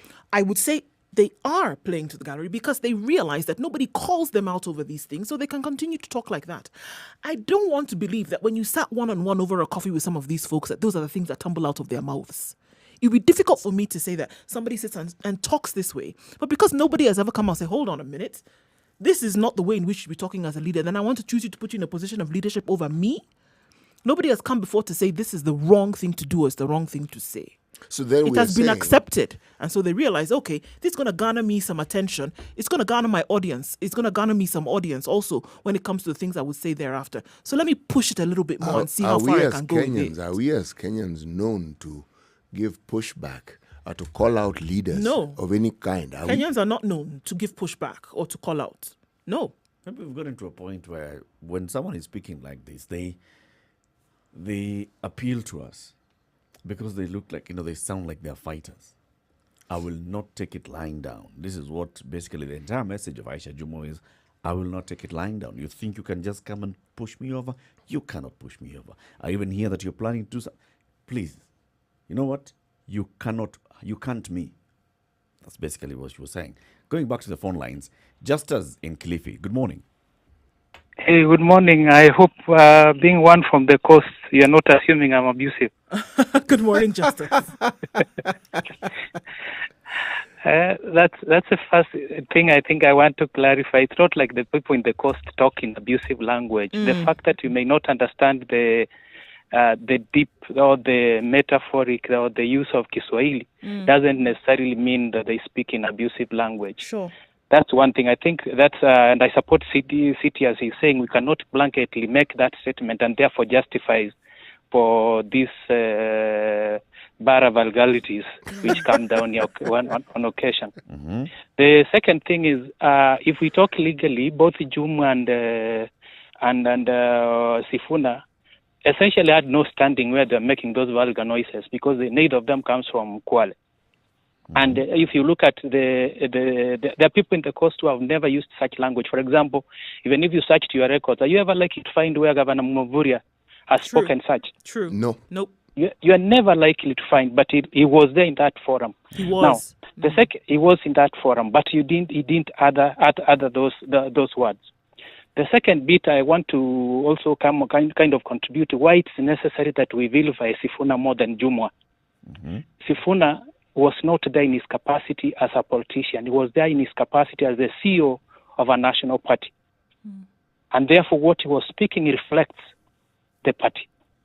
So is he saying that what he was responding to Juma was the official response of the party in his capacity as a secretary, because he's neither an MP, he's neither a declared contestant in Msambweni. So he was there representing his party, and he's there as the official of ODM party. Do the members approve the language he was using? And thirdly, the other thing is about women politicians in Kenya. You like it or not, they're all sexualized. If you look at the way many of the insults we threw at women politicians, I remember the metaphor in Kirinyaga? It was about what? What was the dry beans and the soft beans? Remember? Yep. The metaphor which was being used to describe very able, capable leaders, but that is the metaphor we have used. So if you get with that background, sometimes you can understand why women politicians are essentially likely to use certain languages, because they have to fight in that arena that has been already sexualized. That for them to respond to the insults which come on their way, most of the time they're sexual. They have sexual innuendo and they have all these connotations. So in a way, I'm not excusing it, but you can understand the context from which Juma responds to that kind of thing. What I'm most disappointed with is the fact that Sifuna thought it fit to actually respond in the manner he responded. One, in the context of COVID, do you remember which counties were leading with child pregnancies? Coast, and I'm not saying, in this case, I'm saying the counties in Coast, Kilifi, Kwale, and even Mombasa. And then you go to the Western. The other one was in Western. It's ironic that the two leaders who are abusing themselves, using sexualized language and glorifying certain forms of violence, come from backgrounds where this evil practice is actually very common. That is the most disappointing. And then at the same time, like the other viewer who talked about watching the TV with his son, you are there teaching your son, respect women, don't do that. And then somebody saying, oh, even hata ukifanya hivyo, you use a good one. You know, that kind of language. So in other words, what I'm trying to say is that we should not apologize for calling out Sifuna. The fact that Juma did it, and therefore also did it, doesn't hold water, because he holds a position in a national party. He's the person people take disciplinary cases to listen to. So suppose tomorrow, as a member of ODM, I accuse Juma of using vulgar language. Do I go to Sifuna? Because he's the CEO who's going to receive it. And then lastly, I want to request that if possible, if these institutions which are supposed to fight for ethical behavior in politics can be made to account for the resources they are wasting because they are not doing their job. Such as the NCIC? Yeah, and I don't know, it's called what? The NCA, National Ethics and something. And then the other one, which is also this, there is also this gentleman who's a media monitor. He should also think further than just following, checking out whether Akoda is dressing well or not. He should also be checking out what these politicians utter in public, because the moment they release it, it becomes media content, and therefore he should also think about it. Okay. Because it's not just about the films and censorship, but it's also about censoring public utterances that have the possibility of injuring, especially young people, and especially in a situation where people, we know there are cases of sexual violence, there are young people who are actually being subjected to this, and which is predominantly against girls and women. Thank you, Justice. Thank you. Have a good day. Thank you, Justice. Let's cross over to Eldoret and we find Jack. Good morning, Jack. Morning to you. Good morning. Yeah, morning to you. Are you fine, people? We are fine, thank you. You know, I was thinking that the cause of these vulgar words of cheese in Aituaje is actually shows how the societies we live in are rotten. You know, if you see the perception of Kenyans, they normally want you to speak in such a way so that they could understand. Because hata unaelewa ukiwa shule kuna mwanafunzi ilikuwa mwalimu wa chem lazima atumie example ya tabia mbaya ndo jamaa ashike. Unaona? There are some people, if you say things in a polite way, they will, it is like hawatatilia maanani. But the fact that Juma ameongea hivyo ama Sifuna ameongea hivyo, you find that the whole country has just concentrated there. So let's not blame them. It is us who tunaelewa vitu ikikuja hivyo, hatuelewi kitu ikikuja straight. So otherwise, it's not tusiwa blame sana kwa sababu ni hata nyinyi mnaelewa mambo ya chama na nini. So inakuanga hivyo na tabia, hata wabunge mnawajua ni wale kutoka tu hadi MCA, mnaona hata wengine wanagongana na viti. Thank you, Jack. If you want to solve the issue, let us deal with all the issue from the chini, tufundishe watu maana. Otherwise, tutaiki tu hivyo. Thank you, Jack. Brian in Nakuru, good morning. Morning, guys. Good morning. Okay, what I believe in, when you want to deal with an issue, when you want to cut a tree, you don't cut the stump or you don't cut the leaves, because the tree will just still grow up. We need to go deep down in the root of the issue, and after going deep down in the root, we will just finish the tree. So this issue we really need to first go to look at who started this. What we are experiencing is the domino effect. The first person did, now we are having reports of what the first person did. So we go back to Aisha. If she never talked, we could not have this issue. We should have this. They should have filters in their mouths. That lady talks really well. Thank you. Thank you very much, Brian. Roderick. Good morning, people. Roderick. How are you, Bana? Good. You're good, Bana. One Musonye said this. Kenyans like gossiping and drinking beer in the bar. Let me tell you one thing. It's our culture. This is Musonye of bullying. Sakafa. Yeah. You know, let me tell you one thing. In our culture, it is built. We have built our politics on the culture of insults and degrading one another. Let's not lie to each other. We Kenyans, this is just a replica of what we Kenyans are, because who otherwise, even on social media, bullies other countries around? Kenyans versus Nigerians, Kenyans versus Ghanaians, Kenyans versus Zimbabweans, South Africans. It's our culture. We should learn to accept it. Let me just say the truth. And it's not going to stop anytime soon. And very soon we're going to see more of this. More of this. The 2022 is coming. And So we accept that this is probably okay. going to be it's a Kenyan culture, it's our bad manners, and we learn how to live with it. So do I understand you, Roderick, to be saying that we should just encourage ourselves to continue with our bad manners? It's us to check ourselves, it's us to change. is just to choose to change, or at an individual level, or a personal level. But if we don't, it's embedded. It's like just corruption. It's with us. It's here to stay. That culture of insult and everything is here to stay. It has been there. It has been practiced since the times of Kenyatta. Just going getting worse and worse and worse. And we saw the result of it in 2007. And we're going to see the result of it in 2022 if we're not careful. Thank you, Roderick. Yeah. Emmanuel in Eldoret. Yeah, hello, morning, lady and gentlemen. Good morning. Good morning. Yeah, me, I think the buck stops with us, the Wananchi. Because I'm like, we don't question the integrity of the leaders that we choose. You can blame the parliament, but who sends them the parliament? It's us. You know, we don't really question the integrity of the leaders we choose at the grassroots level. We don't question the character. What kind of person are we sending them? Are we really being ethical? Are we people who are really mannered? Because we don't want somebody who, instead of going to represent us on issues, the only way they can gain mileage is by abusing others. Now you have this leader from this community abusing probably somebody from the other community. Eventually there'll be a back and forth. And eventually, when the hen comes home to roost, then we are the ones who are mostly hurt. So before you go even to the Kenyan, the ethics and something, I'm like, before we give them that kind of blame, what kind of people do we send them? I mean, what kind of leaders do we send them? Do we send up there? So if only as Kenyans, you know, we could become kind of more careful and say, okay, fine, you are my friend, you are my brother, but you're not going to be a leader because of your integrity. In other nations, the developed nations, you find that actually even the way you handle your family can really bring you down and you don't qualify for a particular office. Thank you. But do you really look at that? No.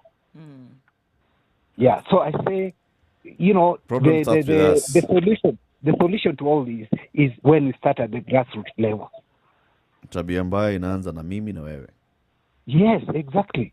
Thank you, Emmanuel. Na mimi kana najua wewe Eric kwenu wa tabia mbaya na nakupeleka at a national platform, what do I expect? Utachange ukifika huko. You speak the same language. Of course. Yeah. Thank you, Emmanuel. Thank you. Let's go back to Mombasa. Paul, good morning. Good morning. Good morning. A nice topic, really. I think the morals were eroded a long time ago. In my village, what they used to do is when you're known to be a loose mouth, whenever there is a serious forum and where people are supposed to give issues, they would send you somewhere or just keep you busy so that you don't talk in front of people. And that's what should be happening. So our leaders, we should not even really concentrate on the people who are doing these atrocities. Because if you stand up in front of the governors, in front of the presidential candidates or the president themselves or the vice president, and you say such kind of things, and the next meeting you're having, you are the first person again to speak. That means they are encouraging that. And they love it. Yeah. So the thing is, for as little as it is, they should start by stopping them from speaking in forums that matter. So that they are given the meetings inside the boardrooms there, they can do whatever they want. But where people are, children are, and they are supposed, our children really look up to these people. And when they say those kind of words in front of everyone, it's taken like it's the best thing you can ever say for you to get somewhere. Yeah. So garbage in, garbage out. Simple. Thank you. Thank you, Paul. Thank you. Asante sana. So, on social media, Gangster Guru says, as we call out the leaders with loose tongues, could we also consider how our leaders get there? We live in a country where outrageous clutterings were employed to show strength. Look at the karaoke chotaras and the late Paul Ngei. These court justices were supported by the leaders. And that's, I think, the same point that Paul is raising. When those who are senior to these political leaders keep quiet, when those that are senior to them do not admonish them, then they've encouraged them. So you're talking about now the national leadership at the senior level above Edwin Sifuna, the senior level above Aisha Jumwa and Keto Rogoro and Oscar Sudi and Junaid Mohammed and those that have been mentioned in the story by the Standard, if those are the senior level, do not call them and tell them, listen, Watch it here. you do not behave this way in public. To understand that behavior, let's just juxtapose this thing and consider if someone took that sort of speech for those who are of the Christian faith and made similar utterance in a church setting, how exactly would that be received? Would you even be allowed to continue with that? No way. Why? In fact, by the same congregation, that same congregation is the one that will tell you, hey, apana. Yeah, you've overstepped. Not you won't even finish that particular speech, isn't it? Yep. Same group, take them into that setting. Why? If you took that same speech to a mosque, would you even finish a sentence? Yeah, but I think there's already the mental demarcation between areas where you can have this kind of conversation and others. So that's why I say, even as you look at it, then there are certain areas where Kenyans still hold sacred, and there are certain things where you still hold in terms of the respectable, and certain areas where it really doesn't matter. So you're saying that vulgar language is acceptable in a political forum? It would appear so for some people.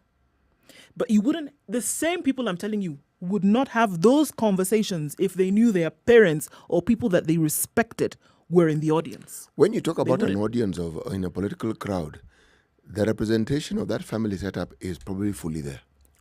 Look at what the same Aisha Juma, who when she finished the last thing that she said, what did she say? Karibu Governor Mvurya.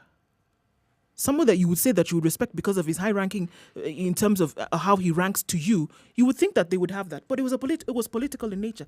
If her mother or father or somebody that she held in respect in her village or in her area was there, she would not. That's what I'm saying. It's already demarcated. You are assuming that such individuals have people whom they hold in respect and in whose presence they wouldn't say certain things. That is what we're assuming, isn't it? That's the assumption. Yes. Now, is that assumption really correct? Because think, in this modern day, when anything that you say will be recorded for posterity and anybody can come across it, whether they want to or not, surely it is accepted, seems to be expected that in political forums, anyone can say anything that just pops into their head, irrespective of how vulgar it is. That seems to be the norm. I don't think it's anything that pops into the head, and sometimes I think this speech is planned. It is said with all intent, because you know that there will be certain people who are listening at that point in time, and you also know that that particular message will go far and wide, and that's why they choose to use the words that they do. I don't think it's a fly by the seat of your pants moment. Things may come and they say, okay, here's an opportunity to say it in this manner. Because again, if they were in different forum, they would not say those things. Yeah, you choose your platform. Yeah. And the same audience that would be the one that's kicking them out of the mosque or the church is the same audience that's sitting here at this village in a public rally, in a political rally. And it's the same audience that is laughing and clapping and doing all manner of cheering. All right. When they're making the same. If we were to talk about something that our friend Mohammed from Kwale, same Kwale, has been talking about, the moral aptitude that we seem to have fallen away from. Are we then saying that this dichotomy, which looks to me very much like hypocrisy, okay, is something that we have embedded and it's become part of us and there's no moving away from it? So that we'll accept this here, but we won't. Surely, if something is wrong, is it wrong when it's up a tree and it's wrong? If it's wrong, right. It is wrong. It is wrong. It is wrong. It's wrong at night, or Yes. wrong. It's wrong during the day. Yes, I mean, so this one is a night activity. yes, or is it wrong when somebody else says it, but when someone else says it, it isn't wrong? Now we've entered the realm of moral ambiguity, because then you're then saying that no, not even ambiguity, relativity, because so which is which now? And yet, if you're talking about politicians, there are examples of many politicians who will make many speeches and you never hear not one foul word leaving their mouth. Not once. Ever. So let's go back to the phone line. Zachary in Nakuru, good morning. Oh, good morning, guys. Morning, to you. Zachary. Mwalimu seems to be under the weather. Zachary. Hey. Please, this weather that I'm under, which one would you presume that it is? It's like you have Homer. Ah, yes, yes. That little detail, yes. It is. I thought you are very keen even on your sounds. Actually, what happens is some of these hours that we wake up in, when a cold gust of wind hits you, what you're hearing is probably the effects of it. Oh, good. And we appreciate you guys for the effort that you make. Yes. Spice FM has now officially become my station. Completely. By the way, Zachary, we haven't forgotten that little matter of division. But nonetheless, I'm sure that's not why you called. So tell us what's on your mind. Okay, the issue is now at the Senate level with the Kinawaidera opposing and say with the Mama, but it's okay. Now, let me say this, very quickly, that we the people, the public, we are the ones who give power to these politicians to talk vulgar language and nonsense and, all those kind of whatever, Because if I knew that I was going to listen to you guys, and at the end of it, you are going to make my heart heavy and angry, and why should I give you audience, So we are the ones to blame. If Do says that I'm going to have you to have a public baraza in your area, and I know I'm using you just an example, Do. And I know that whenever you take the podium, all that you say is something that doesn't add up, You use vulgar language. Why should I in the first place come there? And I'm very sure that if me say I'm not going to go there, the other person says, no, I'm not going to go there, the person will come and ask him or herself, why are people not coming? And then he will be told by some people who are close to him, and who are on the ground, it is because when you are in Mombasa, you said you uttered something that didn't go well with the public. That is why they didn't come. And then, therefore, next time, they are going to change, And there is also this idea of when a person speaks, whether he's speaking nonsense, and then anauliza, tuko pamoja, sijui, are we together? And everybody claps and says, oh yeah, why are you saying that? You see? True. So it's like we are the ones to blame, not the politicians, You go to the bar. I hope some of you have gone to the bar. If the guy has money and he is one calling the shots there and saying, okay, jaza pale, jazia tawale, the guy has got a limit to say anything that he wants. He can even call you people stupid, because you do not have money. But then somebody there can stand up and tell him, me, I never came here so that you can buy me beer, but mind your language, okay? Yeah. We need to stand up to these politicians, True. And that's my take. And I'm wishing you guys a very, very, very nice Christmas. Thank you, Zachary. And there is a song I would want to dedicate to you people. You listen at your private time, Would you want to hear it? Sure. Now, I tell you the title. Yes. Go and Google A Kiss for Christmas by the late Mr. Luther Vandross, okay? Okay. Thank you. I know you are going to be happy. Thank you, Zachary. Thank you so much, Thank you. I'll be talking to you more. Asante. Time to take a break at 28 minutes to 10 o'clock. Let's take a look at what's happening on the roads, and then we come back and look at other conversations. So, there is the confirmation by the Electoral College in the U.S. that Joe Biden is going to be the next president of America. And there's something that Farmer Joe has done. We talked about him, taken some action in the middle of the night at 1 a.m. They made an announcement that they have cut diplomatic ties with Kenya. We'll also have that conversation. Tengisa kidole, agano kidole. Thank you. The political class, the contestants, everybody is trying to outsteal the other. Remorse is not taught in any school. Manners is something you get from your mother. You don't get it from your political party. Why are we so unfocused as a country? Why are we spending money and resources, Yet, we have real challenges in this country. This coronavirus pandemic should teach us one thing, that universal healthcare is critical. Because at this point, whether you have a medical card that covers you, it doesn't matter. It doesn't matter. This is the Situation Room, the only way to start your day.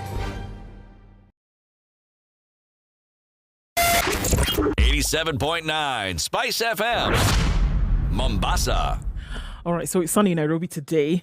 18 degrees. We're going to go to highs of 27 today and come back down to lows of 17. It's sunny in Nakuru as well. We'll see highs of 26 and lows of 14. Sunny conditions in Nyeri at 18, going to highs of 26. And it's also sunny in Eldoret. It's sunny everywhere, it would appear. Highs of 24 and lows of 10. Guess what?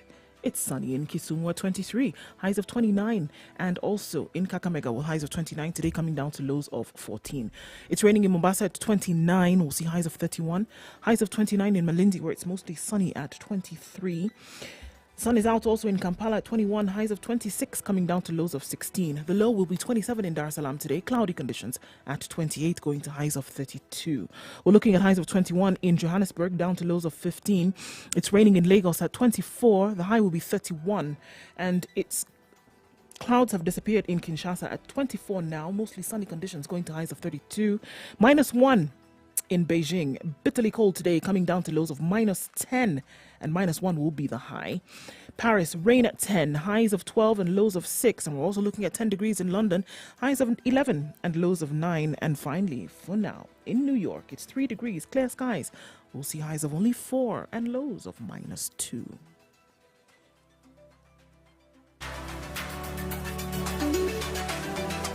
Are you ready? Okay. Spice FM. Okay, so the only reason why we have this traffic inbound on Mombasa Road today, those who were trying to catch a flight this morning, unfortunately, there was the accident at the Imara Daima Junction, and that brought some problems today, and so that holds up traffic some. That has been cleared, but now we're dealing with the dregs of what had happened, okay? Otherwise, traffic was doing very well this morning. In most parts of the city is also looking pretty good. We'll take a look at it through the day, and if anything comes out at you, do let us know. You can get in touch just to warn people of what they might face ahead, or tell them if you found an alternate route. So we're going to use it for, okay? Spice of MKE on Twitter or 40127 via text.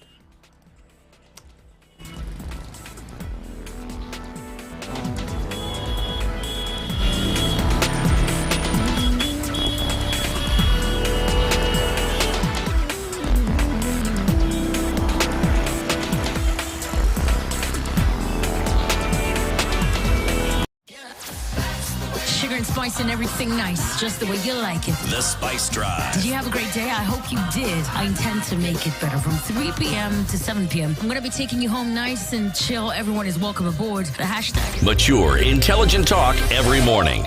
Spice up yourself.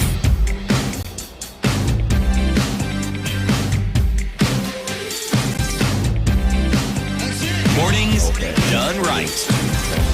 This is Kenya's biggest conversation, the Situation Room. So, the U.S. Electoral College, just as expected, as written down, held its vote yesterday. So the electors from every state cast their ballot yesterday to choose the president. And the verdict, as expected, is that Joe Biden has won. Okay. What was the final tally? 306 to 232. 306 for Biden, 232 to Donald Trump. To Donald Trump. Yes. And so now Joe Biden and Kamala Harris are going to be the president and the vice president of the USA. This is after a series of, the kind of tantrum that Donald Trump was throwing and the kind of legal challenges that he had mounted and losing a number of them at the Supreme Court from various states as well. So it's basically, it's in the last couple of weeks, it has just been a solidifying of the win of what the popular vote was. Yes, but also a strengthening, and a showing of the strengthening of, the electoral system that they have and the judicial system. Yep. Because every case that challenged the outcome of that election was challenging the electoral process and the system. But in every case, they came up and it was evidence that whatever malpractice was being alluded to did not exist. Then the matter went to the courts within the states, then up to the Supreme Court. Yep. And the results were the same. So it is clear that irrespective, and we're talking about states in which some of the leadership were actually predominantly Republican. Yep. And yet the outcome was the same. So they did not side with the president because he belongs to their party. And neither did the Supreme Court side with him because the majority of the judges in the Supreme Court are Republican in leaning. Yes. So if you're talking about the strength of a system, and even getting to a point where after this vote, then the Republican Party now comes out and says, all right, so now formally this has happened. We have seen what has happened. We formally accept defeat in this presidential election. Systems don't work. But those systems are... Hillary Clinton, remember, won the popular vote. She did. In 2016 and lost the Electoral College. As did Al Gore. Hillary Clinton believes that this is the wrong way to elect a president. And in fact, because she was one of the electors in New York, the other elector, one of the other electors being Bill Clinton, her husband. So after casting their ballot as the Electoral College electors in New York, she tweeted and said, I believe we should abolish the Electoral College and select our president by the winner of the popular vote, same as every other office. But while it still exists, I'm proud to have cast my vote in New York for Joe Biden and Kamala Harris. She still believes that this is a conversation that you should have. This thing of somebody winning the popular vote and then ending up losing at the Electoral College, or waiting for the Electoral College to decide then who becomes the president many days after people have cast their ballot, should not be the case. It looks like a tedious process if you think about it. But the truth of the matter is, if you talk about checks and balances, honest checks and balances, and if you look at even the origins of the Electoral College, it was for that particular purpose. You see, the United States of America, as we now see it, is not what it was when these things were being set up. The thinking, the psyche, everything was not there. Now, that a system needs to be rejigged every once in a while is a fact. But then, I think many other things which experts in their country are probably dealing with are at play. Because it isn't just the way you elect a president. It's the way you do very many other things. And that is as per the Constitution. Over a period of time, there is always that need for a review. Look at it and try to understand. Yes. But I guess I should still argue, if they get to a conversation where they're reviewing the Electoral College, and now the Electoral College is also the determinant of who becomes president, go back and ask yourself, why was it set up in the first place? In that way. Why was this system put that way in the first place? Has that need actually been eroded? Have we gotten to a point where we don't need to consider those states that were then considered small, were then considered marginalized, were then considered, let them also have a direct say in how we elect our president? But consider, you look at the votes that were cast and the winnings that someone had in a state. So are we saying that these people who represent these states are representing the votes that were already cast? An outcome that was already determined? By the people. Yes, or do they come to issue a new position and a new determination? If all they're doing is confirming what has existed, then as a layperson I would ask, so what's the point? Yes. That's what I would ask. I think that's the question that you hear from them, from the rumblings of, because it's not just, Hillary Clinton, of course, when she said these words, she was reflecting what a lot of Americans have been asking. All right, so then how is it possible that you have a president or a presidential candidate who is popular across the nation, but then the decision whether to bring him or her on board then rests in the hands of just a few? And that's an issue that they've had for the last few years. It has come out, and it has come out clearly so. So if they're having conversations about where they should go in the future, I think we should rest assured that this is not something that just dies down with some social media posting. It is going to be a conversation that's going to come to the fore in the very near future. It actually already is, because you're then asking the question, because if you're talking representation and the vote, it's also representative of the representatives in those states. And so the question would be, why is it that this state has this number of representatives and the other one has this? What determines it? You win a popular vote because a state that has more people than another votes for you, isn't it? But then when it comes to electoral votes, you find they may be on par. So when it comes to voting, you really have no real advantage. It's their system and they're going to debate it, but it brings down the question to us and the system that we have. We have a similar kind of thing, by the way. Yes. For you to become president, leave alone getting the 50% Plus one. Plus one vote. Yes. There is also the number of counties that you win. And you must have at least 25% in half Every of the counties. Is it half or every? Half. This every is my wishful thing, isn't it? Of 50%, yeah. Of 50% of the counties. Now, you can look at smaller counties and just go and make sure that you've gathered. So 25%. I only need 25% in this small county. I can get. And then somebody else gets 80% in populous counties that does not get in 50. So they get very many votes in 49% of the counties. Which means, in terms of popular vote, they get it. But they don't get that 25%. But they don't have the national representation. You actually are not showing that half the counties in the country have voted for you. So what happens? You lose. Yep. That's just it. You lose. Unfortunately, so the question. And those are the written or unwritten, conditions that people are going to ask to be rewritten. People are going to ask that changes. And those are things that can change. But one thing very interesting for me in this election is that at some point it looked like there were so many balls up in the air and nobody really knew where they were going. But the system rang through. We had a conversation about the systems yesterday. The systems rang through. So, there was a lot of ranting. There were court cases left, right, and center taken to the Supreme Court. Never once did you hear that there was an influence here, there, or the other. People were going to follow to the letter. And if truly there had been a case for any kind of malpractice when it came to, or any kind of fraud, it would have been called out. And that's the thing, isn't it? That Americans were so sure, or are so sure of their system, that they knew anybody can bring a case forward, and that's the kind of vibrant democracy that they talk about. Yes, it can have its flaws, and the people are still, agitating for certain kinds of change. But in terms of how they knew that the letter of the law would be followed to a T, their confidence rested in that they said, okay, take it to court. We encourage you to take it and bring out anything that you would show us that could go wrong. And it didn't. The highest court in the land came out and said, look, we've not been able to find anything based on all that you've brought to us, and based on what we've been able to find, there's nothing. And so we're going to go ahead with this as is. And I think that's very interesting here, that it would have seemed as if the US was in a toss-up at some point, right? Because which way are they going to go? It's gone to the courts. They're going to go for another election. There's going to be a recount in some states. They counted, counted in Georgia, same things, even more numbers than for Biden came out.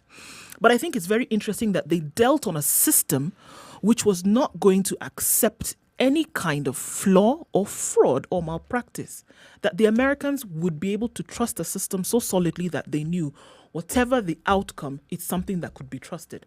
And so much so that even when this came out, the Republicans themselves said, you know what, this is what the courts have said, we're going to go with it. Wouldn't it be great? We're going to go with it. It would be great. It would be great if you saw things like that play out in other sectors, in other countries, and say, actually, you know what? We trust the system so much, and there would be no foul play at any point, that once it came out, that's what actually the heartbeat of the nation is. That's what it means, and therefore we move on to the next. Yeah, let's move on to the next. Now let's bring this guy into the administration and let's move forward. You trust your system above your party loyalties. Yes, and so much so that now when you see the system has made this decision, your party loyalty aside, you accept the decision and say, now let us work together. That's what we should aspire to. Isn't it? Take a quick break now at 13 minutes to 10. Then we come and discuss what's happening in the region. Kenya, Somalia severs diplomatic ties with Kenya. Reports us to the big brother called IGAD. The Sudanese Prime Minister is scheduling a meeting to discuss this whole debacle. What's happening? And this is after Somaliland's president holds meetings with our president in State House, Nairobi. Okay, so let's talk about that again.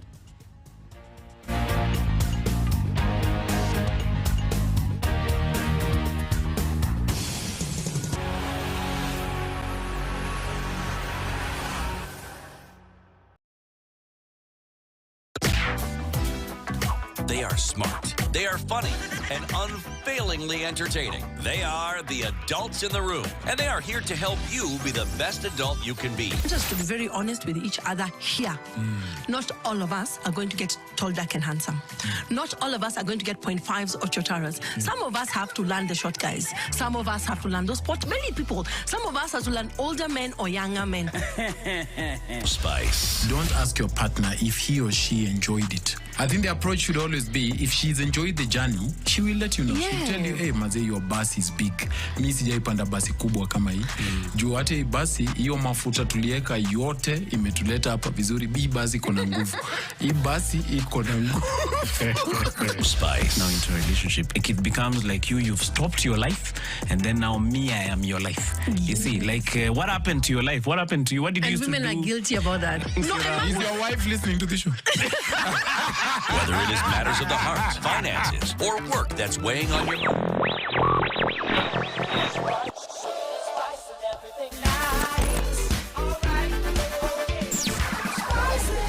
Spice up. Okay, 10 minutes to 10. Okay.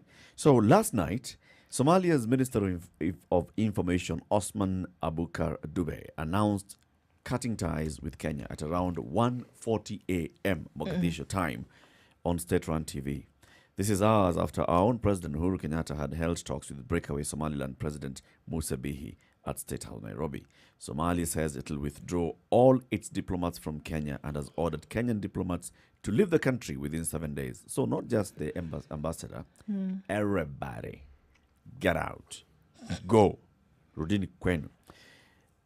He says Somalia decided to officially cut diplomatic ties with Kenya because of the latter's frequent interference with her politics, and Kenya always wanted to create problems in Somalia. The escalation of the diplomatic spat, which has led to a divorce between Mogadishu and Nairobi, comes days after Somaliland President Musa Bihi arrived in Kenya. This matter of ours has also now been reported to IGAD, and the IGAD leadership is due to hold a meeting about us. Okay. This one, kimeumana. Yes. It's gotten to that level where, just like we were saying yesterday, Kenya is also trying to show President Farmajo, you know what, we have options. So you are thinking that we are interfering with the running of your country because we seem to appear to have some favor with this gentleman called Madobe, who is current leader of Jubaland, and you have other ideas of how Jubaland elections will take place. Sawa. As guys are also now going to have a conversation with Somaliland, because they're our friends. And we've just never had diplomatic ties with Somaliland. And now, in fact, the conversation is around how Kenya can have diplomatic ties with Somaliland. That is Kenya recognizing Somaliland. Did you expect Somalia to look at this now new brotherly friendship that was taking place between Kenya and Somaliland and just decide, okay, that's fine, we're just going to leave it like that? Not only that, No, remember... they were not going to keep quiet You just take it do you sitting actually down. think that Prime Minister Abiy visit to Kenya was accidental? Messages were being sent, and messages now have been sent back. But these diplomatic tiffs come and they go, and people disagree. What is even more interesting, leaderships also change, and so the conversations also change. So, here we are. But the question I would ask is, have we actually deliberately caused offense?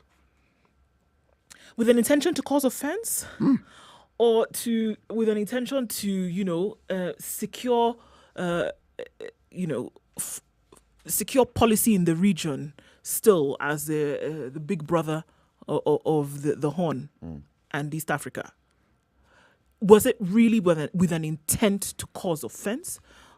Looking at the growing nature of Kenya's foreign policy in the region, whereby before it was just an economic powerhouse, but now getting people just that, but they're now getting people to make decisions for Kenya's own interest, right? So things have changed. Have we deliberately It was not caused? I think there has been this rift has been caused by nature of the fact that certain actions were taken. Whether it was intended that Somalia was going to get upset and say, look, we actually don't like this, I don't think that was the initial intent. Going on into this new partnership, brothership with Somaliland, it should have been clear that it was not going to be taken lightly by Somalia. However, you still go ahead with it because you realize that it is for your own best interest as Kenya to do it. The initial act was not to cause a diplomatic rift like what you see now. I don't think so. Is this rift at that level, really? Or is it also, remember, there's an election. We're talking about, Kenya's alleged interference with internal affairs of a sovereign republic called Somalia. But there's an election coming up. And Farmer Joe himself is looking at consolidating his power, right, in that country. Could it also be something that, create an enemy that you can use to rally people around? So that then you have a conversation and says, you see, I'm the one who defends our country. Remember, in previous elections, Ethiopia has been an enemy of Somalia. In fact, we have seen when the Islamic Scots Union was coming up, it's because Somalis were really agitating and coming together and saying, we have an invading force called Ethiopia. And Ethiopians have come and invaded this country. So this particular time, maybe it's just changing that conversation and saying, right, so we have another new enemy. Create an enemy somewhere, and you can rally people towards that and forget about everything else that has happened and not happened in this country. How I have performed as president, how I have not performed as president. It does not really become the main issue. The main issue here is, why are these guys doing this, what they're doing to us? Why are these guys trying to come to us and dictate who becomes our president? Just because they came and they brought their soldiers to Kismayu. So that means that entire Jubaland region is... No, it's not. We have to protect ourselves against this invading force. Maybe that's also could be also another way of looking at it in terms of what Farmer Joe's strategy here would be. Sure, I think there could be several lines of strategy here. And as things unfold, obviously it's ammunition that can be used. It could be used within country and also could be used regionally to show that maybe finally here, Somalia is standing up, right? When it's always borne the brunt of, folks, we need to get things together in this country. Anytime a new administration has come in, it's never really done anything for governance and the rule of law. It has never really happened.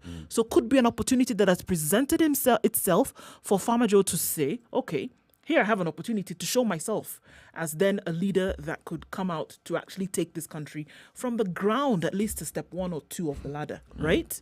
It's ammunition that could be used. At the same time, it could be that, it's saying, look, even within the region, we're not just going to let anybody come and step on us by virtue of the fact that things internally have not been going right.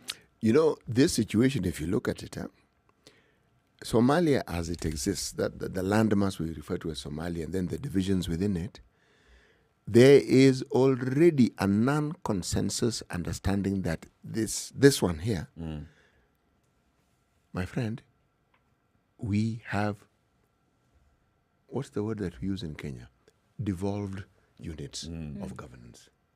One devolved unit has actually declared, no, they're a country. In fact, the other one, even Puntland as well, yes, behaves as if they're a country. They're on their own. Yep. So even among themselves, the understanding and the agreement that there's one supreme leader doesn't exist. So under those circumstances, it would be good if perhaps the one country where these people seem to be on good talking terms, because everyone seems to be on good talking terms with Kenya up until now.